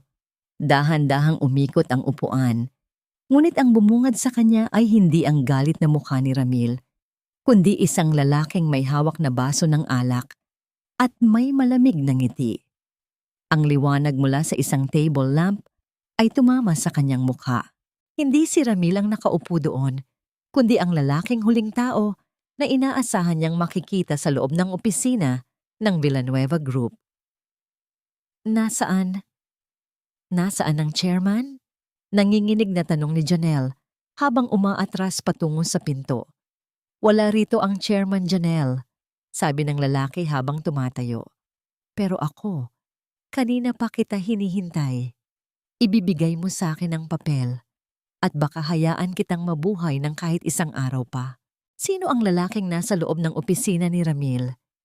At nasaan ang tunay na chairman sa oras na ito ng panganib? Akala mo ba matatakasan mo ako, Janelle? Akala mo ba ganoon kadaling itapon ang lahat ng sikretong itinago natin? Ang boses ni Cedric ay parang isang lason na dahan-dahang gumagapang sa loob ng madilim na opisina. Nakatayo siya sa gitna ng silid, hawak ang isang baso ng mamahaling alak, na tila ba siya pa rin ang nagmamay-ari ng lugar na yon. Ang kanyang suit ay lukot na, ang kanyang mga mata ay nanlilisik sa desperasyon at galit. Nang humakbang siya palapit, ang tunog ng kanyang sapatos sa makintab na sahig ay tila bawat tibok ng kaba sa dibdib ni Janelle. Napahilig si Janelle sa pinto. Ang kanyang mga kamay ay nanginginig habang yakap ang basang envelope. Cedric, paano ka nakapasok dito? Hinahanap ka ng mga pulis. Ang pera, Janelle. Ang pera ay nakakapagbukas ng kahit anong pinto. Kahit ang pinto ng impyerno. Mapait na tawa ni Cedric habang inilalapag ang baso sa mesa. Ibigay mo sa akin ang papel na yan. Iyan ang huling alas ko para mapuwersa ang mga Villanueva na iurong ang kaso. Ibigay mo sa akin o sisiguraduhin kong Hindi ka na makakalabas ng gusaling ito ng buhay. Hindi, hikbi ni Janelle. Ang kanyang boses ay halos mawala na. Ito na lang ang tanging paraan ko para humingi ng tawad kay Ramil. Hindi ko nahahayaang gamitin mo pa ako. Lulundag na sana si Cedric para hablutin ang papel nang biglang bumukas ang malalaking ilaw sa kisame ng opisina. Ang nakakasilaw na liwanag ay nagpabukadkad sa karangyaan ng bawat sulok ng silid na nagparamdam kay Janelle kung gaano siya kaliit at kadumi sa gitna ng lahat. Ang malaking pinto sa gilid ay dahan-dahang bumukas. Mula doon, lumabas si Ramil. Sa pagkakataong ito, hindi lang ang kanyang kasuotan ang nagbago. Ang kanyang tindig ay puno ng awtoridad. Ang kanyang mga mata ay tila dalawang nagbabagang uling na nakatitig sa dalawang taong sumira sa kanyang buhay. Ang bawat hakbang niya ay may kasamang bigat na nagpatahimik maging sa hininga ni Cedric. Sa kanyang pulso, ang lumang relo ng kanyang ama ay kumikinang sa ilalim ng mga ilaw, isang simbolo ng hustisyang matagal nang hinihintay. Ramil! Bulong ni Janelle. Ang matinding hiya ay bumalot sa kanya. Gusto niyang lamunin ang sahig habang nakikita ang lalaking tinawag niyang basura na ngayoy nakatayo bilang isang higante sa harap niya. Ang bawat luhang dumadaloy sa kanyang mukha ay tila naging laso na sumusunog sa kanyang balat. Hindi siya tiningnan ni Ramil. Ang kanyang paningin ay nakatuon kay Cedric. Cedric de Vega. Simula ni Ramil. Ang boses ay kalmado, ngunit bawat salita ay parang isang hatol ng kamatayan. Hinayaan kitang makapasok dito dahil gusto kong makita mo ang huling sandali ng iyong kalayaan. Ang akala mo ba ay suhol ang nagpabukas ng pinto sa'yo? Hindi. Ang utos ko ang nagpapasok sa'yo. Anong ibig mong sabihin? Nanginginig na tanong ni Cedric habang paurong na humahakbang. Gusto kong marinig mo mismo mula kay Janelle ang katotohanang matagal niyang itinago sa'yo. Pagpapatuloy ni Ramil. Lumingon siya kay Janelle at sa unang pagkakataon, nagtama ang kanilang mga mata. Isang titig na hindi galit, kundi isang malalim na awa na mas masakit pa sa anumang sampal. Ibigay mo sa kanya ang papel, Janelle. Ipakita mo sa kanya kung ano ang tunay na nilalaman ni Inyan. Nanginginig na iniabot ni Janelle ang envelope kay Cedric. Mabilis itong hinablot ng lalaki at binuksan. Ngunit habang binabasa niya ang bawat salita, ang kanyang mukha ay naging kasing puti ng papel na hawak niya. Ang kanyang mga kamay ay nagsimulang mangatal at ang papel ay dahan-dahang nahulog sa sahig. Hindi ito maaari, usal ni Cedric. Iyan ay hindi isang huling habilin para sa iyo, Cedric, madiing sabi ni Ramil. Iyan ay ang dokumentong nagpapatunay na ang lahat ng pondong ginamit mo sa De Vega Developments ay nagmula sa isang nakaw na account ng aking ama. Isang account na binantayan ni Janelle para sa iyo sa loob ng 5 taon. Sa madaling salita, ikaw mismo ang nagbigay sa amin ng ebidensya ng iyong sariling pandarambong. Napatitig si Janelle kay Ramil. Ramil, hindi ko alam. Akala ko, alam ko ang lahat, Janelle. Putol ni Ramil. Lumapit siya sa bintana at tumingin sa labas, kung saan makikita ang mga asul at pulang ilaw ng mga sasakyan ng pulis na nakapalibot na sa buong gusali. Alam ko ang bawat gabi na hindi mo ako tinatabihan dahil abala ka sa paglipat ng pera. Alam ko ang bawat pagsisinungaling mo tungkol sa kwarto sa ilalim ng hagdan. Hinayaan ko kayong magsaya dahil gusto kong maramdaman nyo kung gaano kataas ang inakyat nyo bago kayo tuluyang bumagsak. Ramil, please. Patawarin mo ako. Pagmamakaawa ni Janelle habang lumuluhod sa sahig, hinahawakan ang dulo ng sapatos ni Ramil. Gagawin ko ang lahat. Magsisilbi ako sa'yo. Huwag mo lang akong ipakulong. Dahan-dahang iniatras ni Ramil ang kanyang paa. Ang bawat kilos niya ay puno ng dignidad. Ang pagpapatawad ay para sa mga taong marunong magsisi bago sila mahuli. Pero ikaw, Janelle, lumapit ka lang sa akin nang wala ka nang mapuntahan Ang pag-ibig na itinapon mo sa putikan ay hindi na muling mabubuhay. Sa sandaling iyon, bumukas ng marahas ang pinto ng opisina at pumasok ang mga operatiba ng pulisya.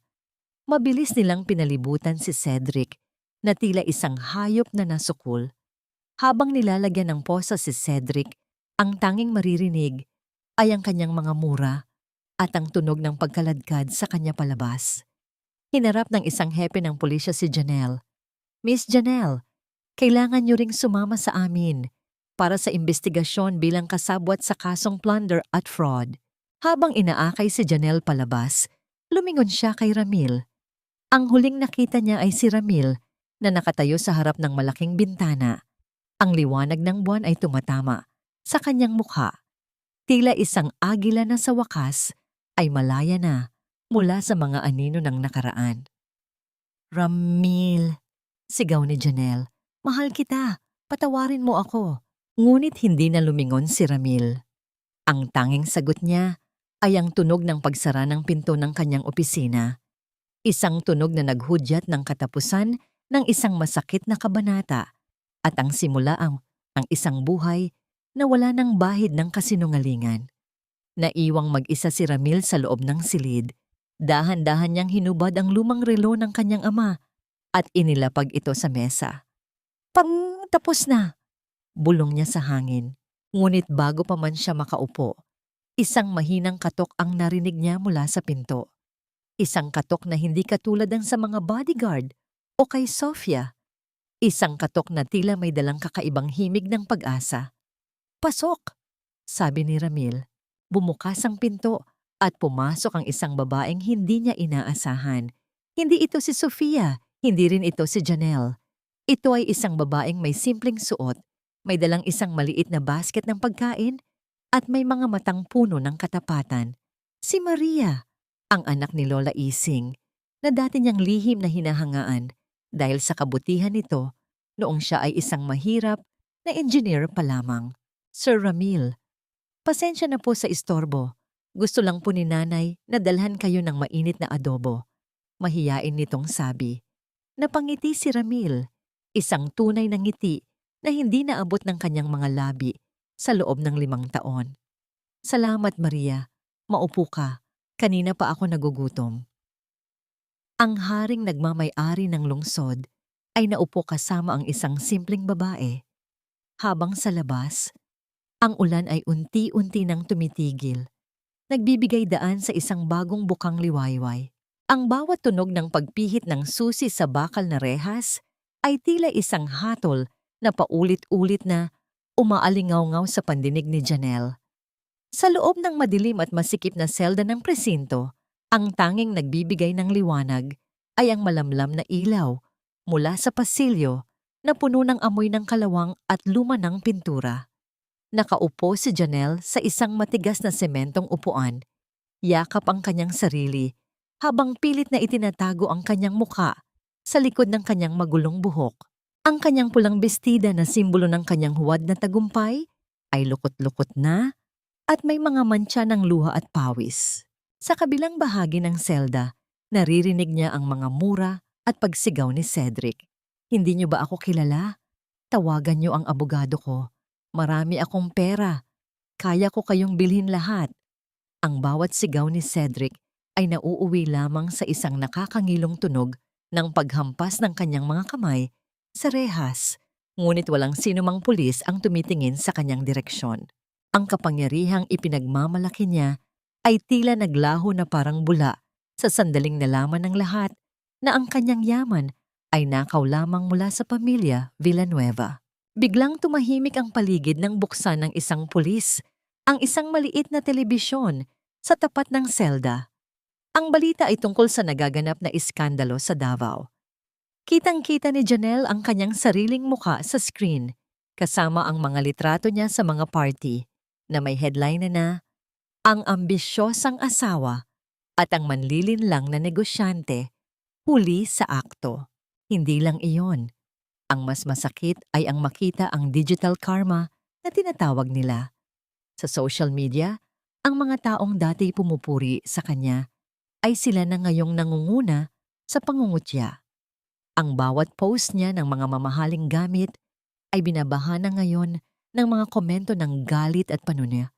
Gold digger, traitor, karma is real. Ang bawat salita sa screen ay parang mga latay na humahampas sa kanyang natitirang dignidad. Janelle, tingnan mo ito! Sigaw ni Cedric habang itinuturo ang telebisyon. Dahil sa iyo ito. Kung hindi ka naging pabaya sa mga dokumento sa bahay niyo, hindi sana tayo nabulilyaso.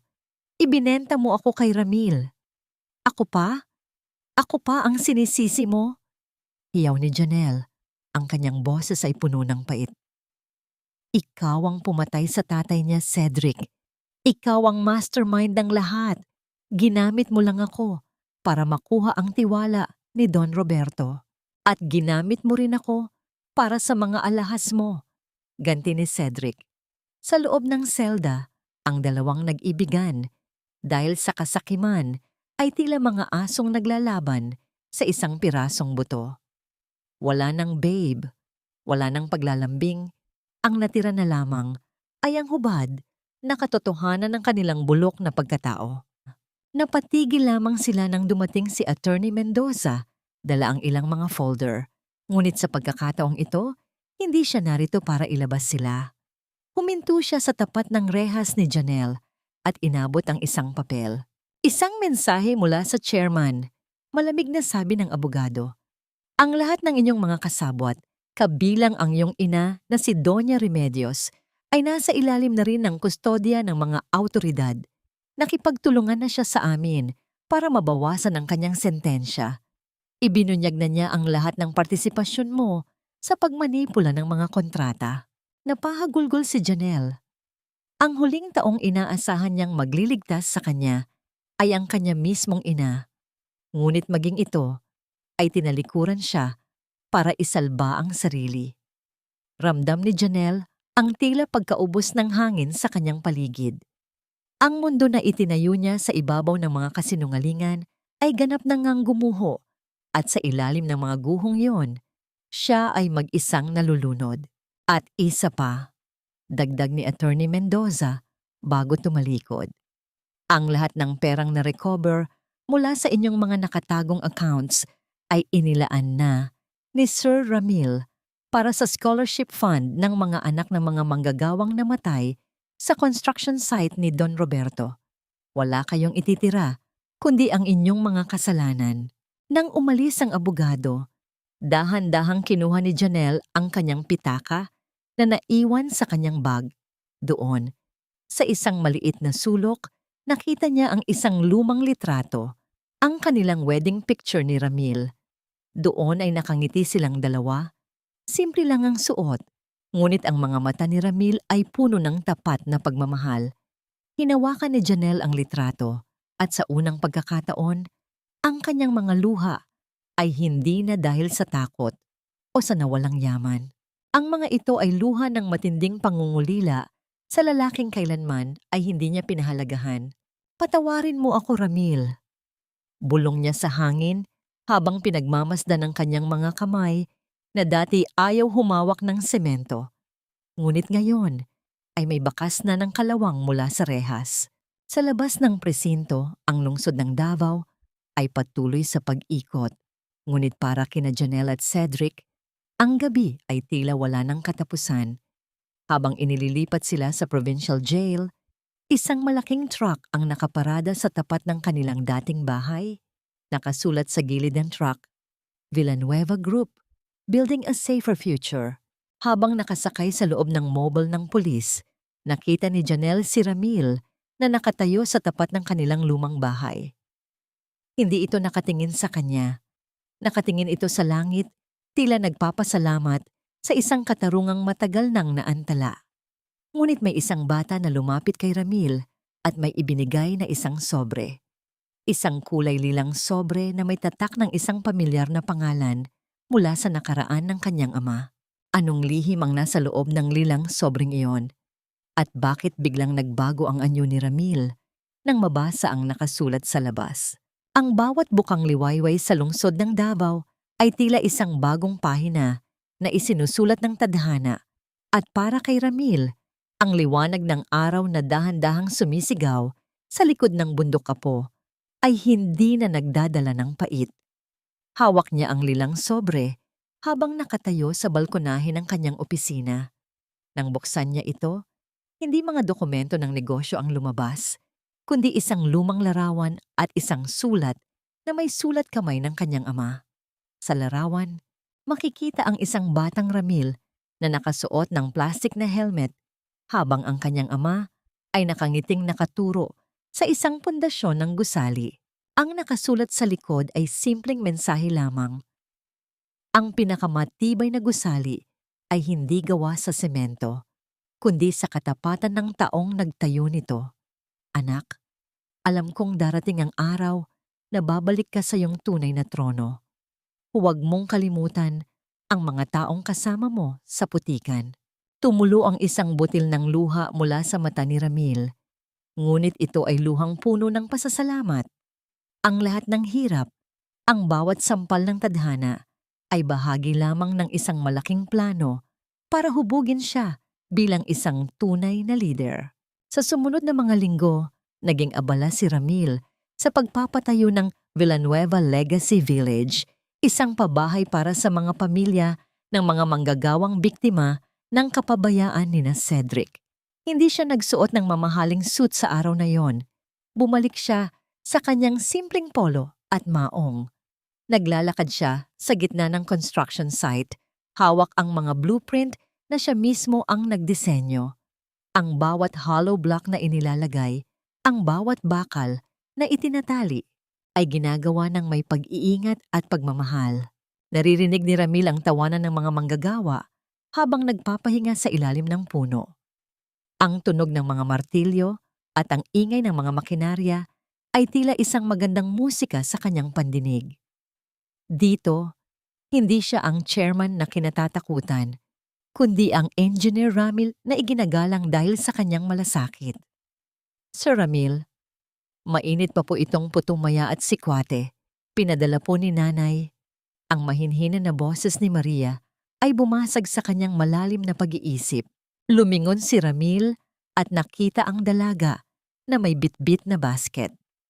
Ang mga mata ni Maria ay nagniningning sa ilalim ng sikat ng araw, puno ng kababaang loob at tapat na paghanga. Dahan-dahang kinuha ni Ramil ang tasa ng sikwate at sa sandaling magkadampi ang kanilang mga daliri, isang kuryente ng kakaibang ligaya ang dumaloy sa kanyang dibdib. Isang damdaming hindi niya kailanman naramdaman kay Janelle. Isang damdaming payapa at ligtas. Salamat, Maria. Maupo ka muna. Anyaya ni Ramil. Naupo sila sa isang mahabang tabla ng kahoy, pinagmamasdan ng unti-unting pagbuo ng mga pangarap ng ibang tao. Nakapagtataka po, sir, simula ni Maria habang nakatingin sa malayo. Sa kabila ng lahat ng yaman nyo, mas pinili nyo pa ring nandito sa initan. Hindi po ba kayo napapagod? Ngumiti si Ramil at tiningnan ang kanyang lumang relo. Ang pagod sa katawan ay nawawala kapag nakikita mo ang bunga ng iyong tapat na gawa, Maria. Ang masakit ay ang pagod ng kalooban kapag alam mong ang bawat sentimong hawak mo ay galing sa luha ng iba. Dito ako masaya. Nagkaroon ng isang mahabang sandali ng katahimikan sa pagitan nila. Isang katahimikang hindi kailangang punan ng mga salita. Sa mga sulyap ni Maria, nararamdaman ni Ramil ang pag-asa ng isang bagong bukas. Samantala, sa loob ng selda ng provincial jail, nakaupo si Janelle sa isang sulok, nakatingin sa labas ng maliit na bintanang may rehas. Naririnig niya mula sa mga gwardiya ang tungkol sa mga kabutihang ginagawa ni Ramil. Ang bawat balita ng tagumpay ni Ramil ay tila isang latay sa kanyang puso na nagpapaalala sa kanya na maaari sana siyang kasama doon, nakatayo sa tabi ng isang haring tunay na nagmamahal sa kanya. Ngunit sa halip, ang kasama niya ay ang amoy ng luma at malamig na semento. Nabalik ang diwa ni Ramil sa realidad nang lumapit si Sofia, ang kanyang secretary, na may hawak na isang sobrang puti. Ang kanyang mukha ay seryoso. Sir, may sulat po na dumating sa opisina. Galing po sa loob ng kulungan. Mula kay Janelle, sabi ni Sofia. Napatigil si Ramil. Tiningnan niya ang sobre, ngunit hindi niya ito hinawakan. Ang hangin sa paligid ay tila naging mabigat sa isang saglit. Alam ni Ramil na sa loob niyon ay ang mga salitang matagal na niyang hiningi noon. Ang tawad, ang pagsisisi, at marahil ang pagmamakaawa para sa isa pang pagkakataon. Tumingin muli si Ramil kay Maria, na tahimik na naghihintay sa kanyang tabi.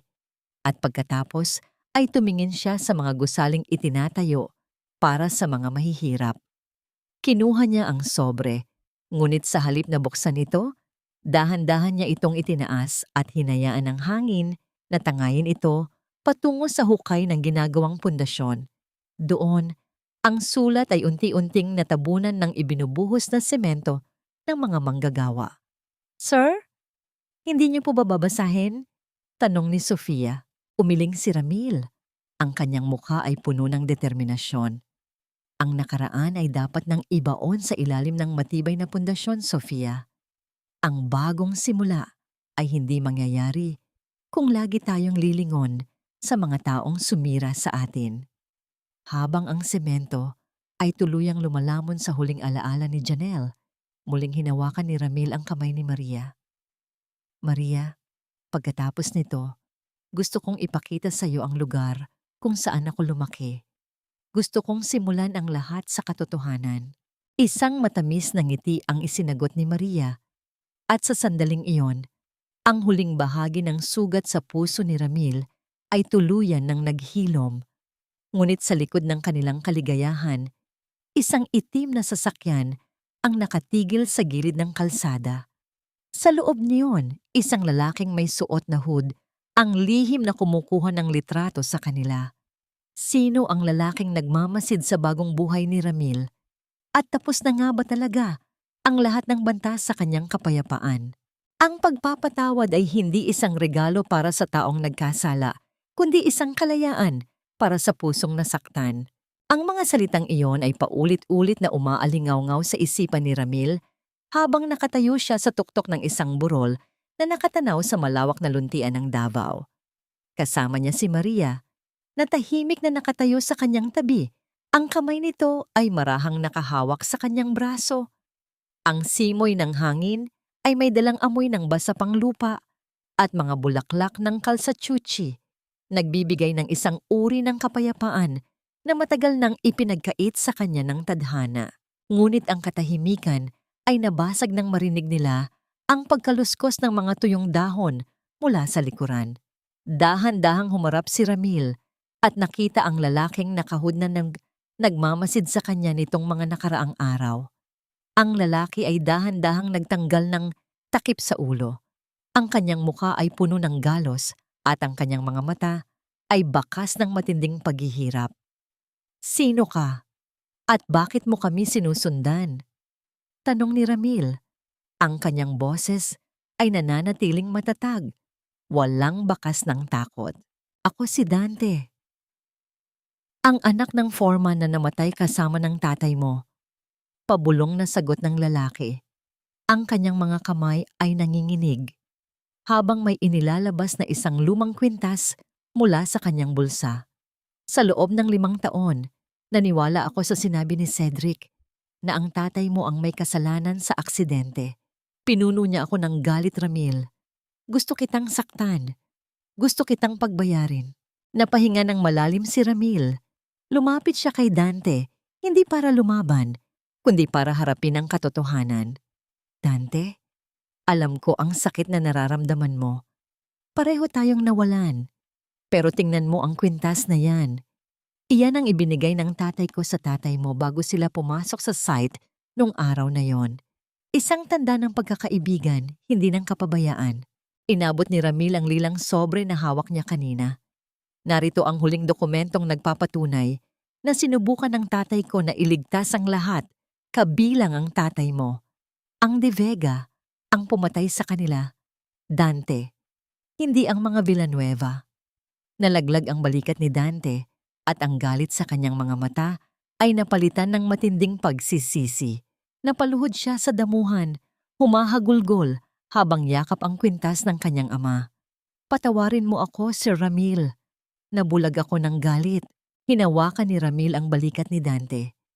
Hindi mo kailangang humingi ng tawad sa akin. Magtrabaho tayo ng tapat. Simulan nating itayo ang katarungan para sa ating mga ama. Sa gitna ng emosyonal na pagtatagpong iyon, dumating si Sofia dala ang isang balita mula sa lungsod. Sir, tapos na ang huling pagdinig sa kaso ni na Janelle at Cedric. Si Cedric ay nahatulan ng habambuhay na pagkabilanggo. Si Janelle naman ay may 10 taon dahil sa kanyang pakikipagtulungan sa huling sandali. Isang mabigat na buntong hininga ang kumawala kay Ramil. Ang huling pagbitaw ay hindi naging madali, ngunit ito ay kailangan. Kinabukasan, binisita ni Ramil si Janelle sa huling pagkakataon bago ito ilipat sa correctional facility. Sa likod ng makapal na salamin, nagtagpo ang kanilang mga mata. Wala nang mamahaling makeup si Janelle. Ang kanyang muka ay maputla, ang kanyang mga labi ay tuyot, at ang kanyang mga mata ay wala nang ningning. Ramil, ang boses ni Janelle ay halos hindi marinig sa kabilang panig ng intercom. Bakit ka pa pumunta rito? Pumunta ako para ibalik ito, sabi ni Ramil habang ipinapakita ang isang maliit na pouch. Inilabas niya ang unang singsing na ibinigay niya kay Janelle. Isang simpleng pilak na singsing na binili niya noong siya ay nagsisimula pa lamang bilang engineer. Hindi ito ginto, Janelle. Pero ito ang simbolo ng panahong wala pa tayong lahat, ngunit meron tayong tayo. Itago mo ito. Sana ay matulungan ka nitong mahanap muli ang iyong sarili sa gitna ng kadiliman. Napahagulgol si Janelle, idinikit ang kanyang palad sa salamin. Ramil, patawarin mo ako. Kung pwede ko lang ibalik ang lahat, kung pwede lang. Hindi na maibabalik ang kahapon, Janelle. Mahinahong sagot ni Ramil. Pero maaari mong ayusin ang iyong bukas. Malaya na ako, Janelle. At sana, sa loob ng seldang iyan, maging malaya ka rin mula sa iyong sariling kasakiman. Tumayo si Ramil at hindi na muling lumingon. Sa bawat hakbang niya palabas ng kulungan, ramdam niya ang paggaan ng kanyang balikat. Ang bawat pait, ang bawat galit, at ang bawat sakit ay tuluyan na niyang iniwan sa loob ng silid na yon. Sinalubong siya ni Maria sa laba. May dalang isang simpleng bulaklak. Ngumiti si Ramil at hinawakan ang kamay ng dalaga. Sa unang pagkakataon sa loob ng maraming taon, naramdaman ni Ramil na ang kanyang puso ay buo na muli. Hindi dahil sa yaman, kundi dahil sa pagmamahal na tapat at walang hinihintay na kapalit. Habang naglalakad silang dalawa palayo, ang ulan ay nagsimulang pumatak ng mahina, tila binibinyagan ang kanilang bagong simula. Ang agila ng Davao ay sa wakas ay nakahanap na ng kanyang tunay na tahanan, hindi sa itaas ng mga tureng ginto, kundi sa piling ng mga taong may busilak na puso. Lumipas ang 3 taon. Ang bawat sikat ng araw sa lungsod ng Davao ay tila nagdadala ng bagong sigla sa mga kalsadang dati saksi sa luha at pighati ni Ramil. Ngayon, sa tapat ng isang bagong gusaling itayo, ang Roberto Villanueva Memorial School, nagtitipon ng daan-daang pamilya. Hindi ito ang pinakamataas na gusali sa lungsod, ngunit ito ang may pinakamalalim na pundasyon dahil bawat semento nito ay hinaluan ng malasakit at katapatan. Nakatayo si Ramil sa entablado, suot ang isang simpleng barong na gawa sa katutubong tela ng Mindanao. Wala na ang bakas ng pagod sa kanyang mukha. Ang kanyang mga mata ay nagniningning na ngayon sa ilalim ng init ng araw. Sa kanyang pulso, ang lumang relo ng kanyang ama ay nananatiling tumitibok. Isang paalala na ang bawat segundo ng buhay ay dapat gamitin sa paggawa ng mabuti. Ang tunay na pamana ay hindi nasusukat sa laki ng mga gusaling itinatayo natin, simula ni Ramil sa harap ng mga magulang at mag-aaral. Ang kanyang boses ay matatag, puno ng awtoridad, ngunit may halong lambing. Ang tunay na pamana ay ang mga pusong natutulungan nating bumangon, ang mga pangarap na binibigyan natin ng pundasyon at ang katotohanang kahit gaano ka pa itapon ng tadhana sa putikan, may kapangyarihan kang tumayo at muling lumipad. Sa isang sulok ng madla, nakaupo si Maria kasama si Lola Ising. Ang matanda ay maluha-luha sa tuwa habang pinapanood ang lalaking dati. Binibigyan lamang niya ng mainit na kape sa kanto. Si Maria naman ay nakangiti ng may pagmamalaki. Hawak ang isang maliit na sanggol na may mga matang kamukha ng kay Ramil. Isang bagong buhay na bunga ng isang pag-ibig na walang bahid ng interes. Samantala, malayo sa ingay ng pagdiriwang, sa loob ng Correctional Institute for Women, nakaupo si Janelle sa isang bangko sa loob ng chapel. Suot niya ang unipormeng kulay dalandan, maikli na ang kanyang buhok at wala ng kahit anong alahas sa katawan. Hawak niya ang pilak na singsing na ibinigay ni Ramil noon. Sa bawat araw na lumilipas, ang kanyang pagsisisi ay unti-unti nang nagiging pagtanggap. Nabalitaan niya ang tagumpay ni Ramil at sa unang pagkakataon, hindi siya nakaramdam ng inggit.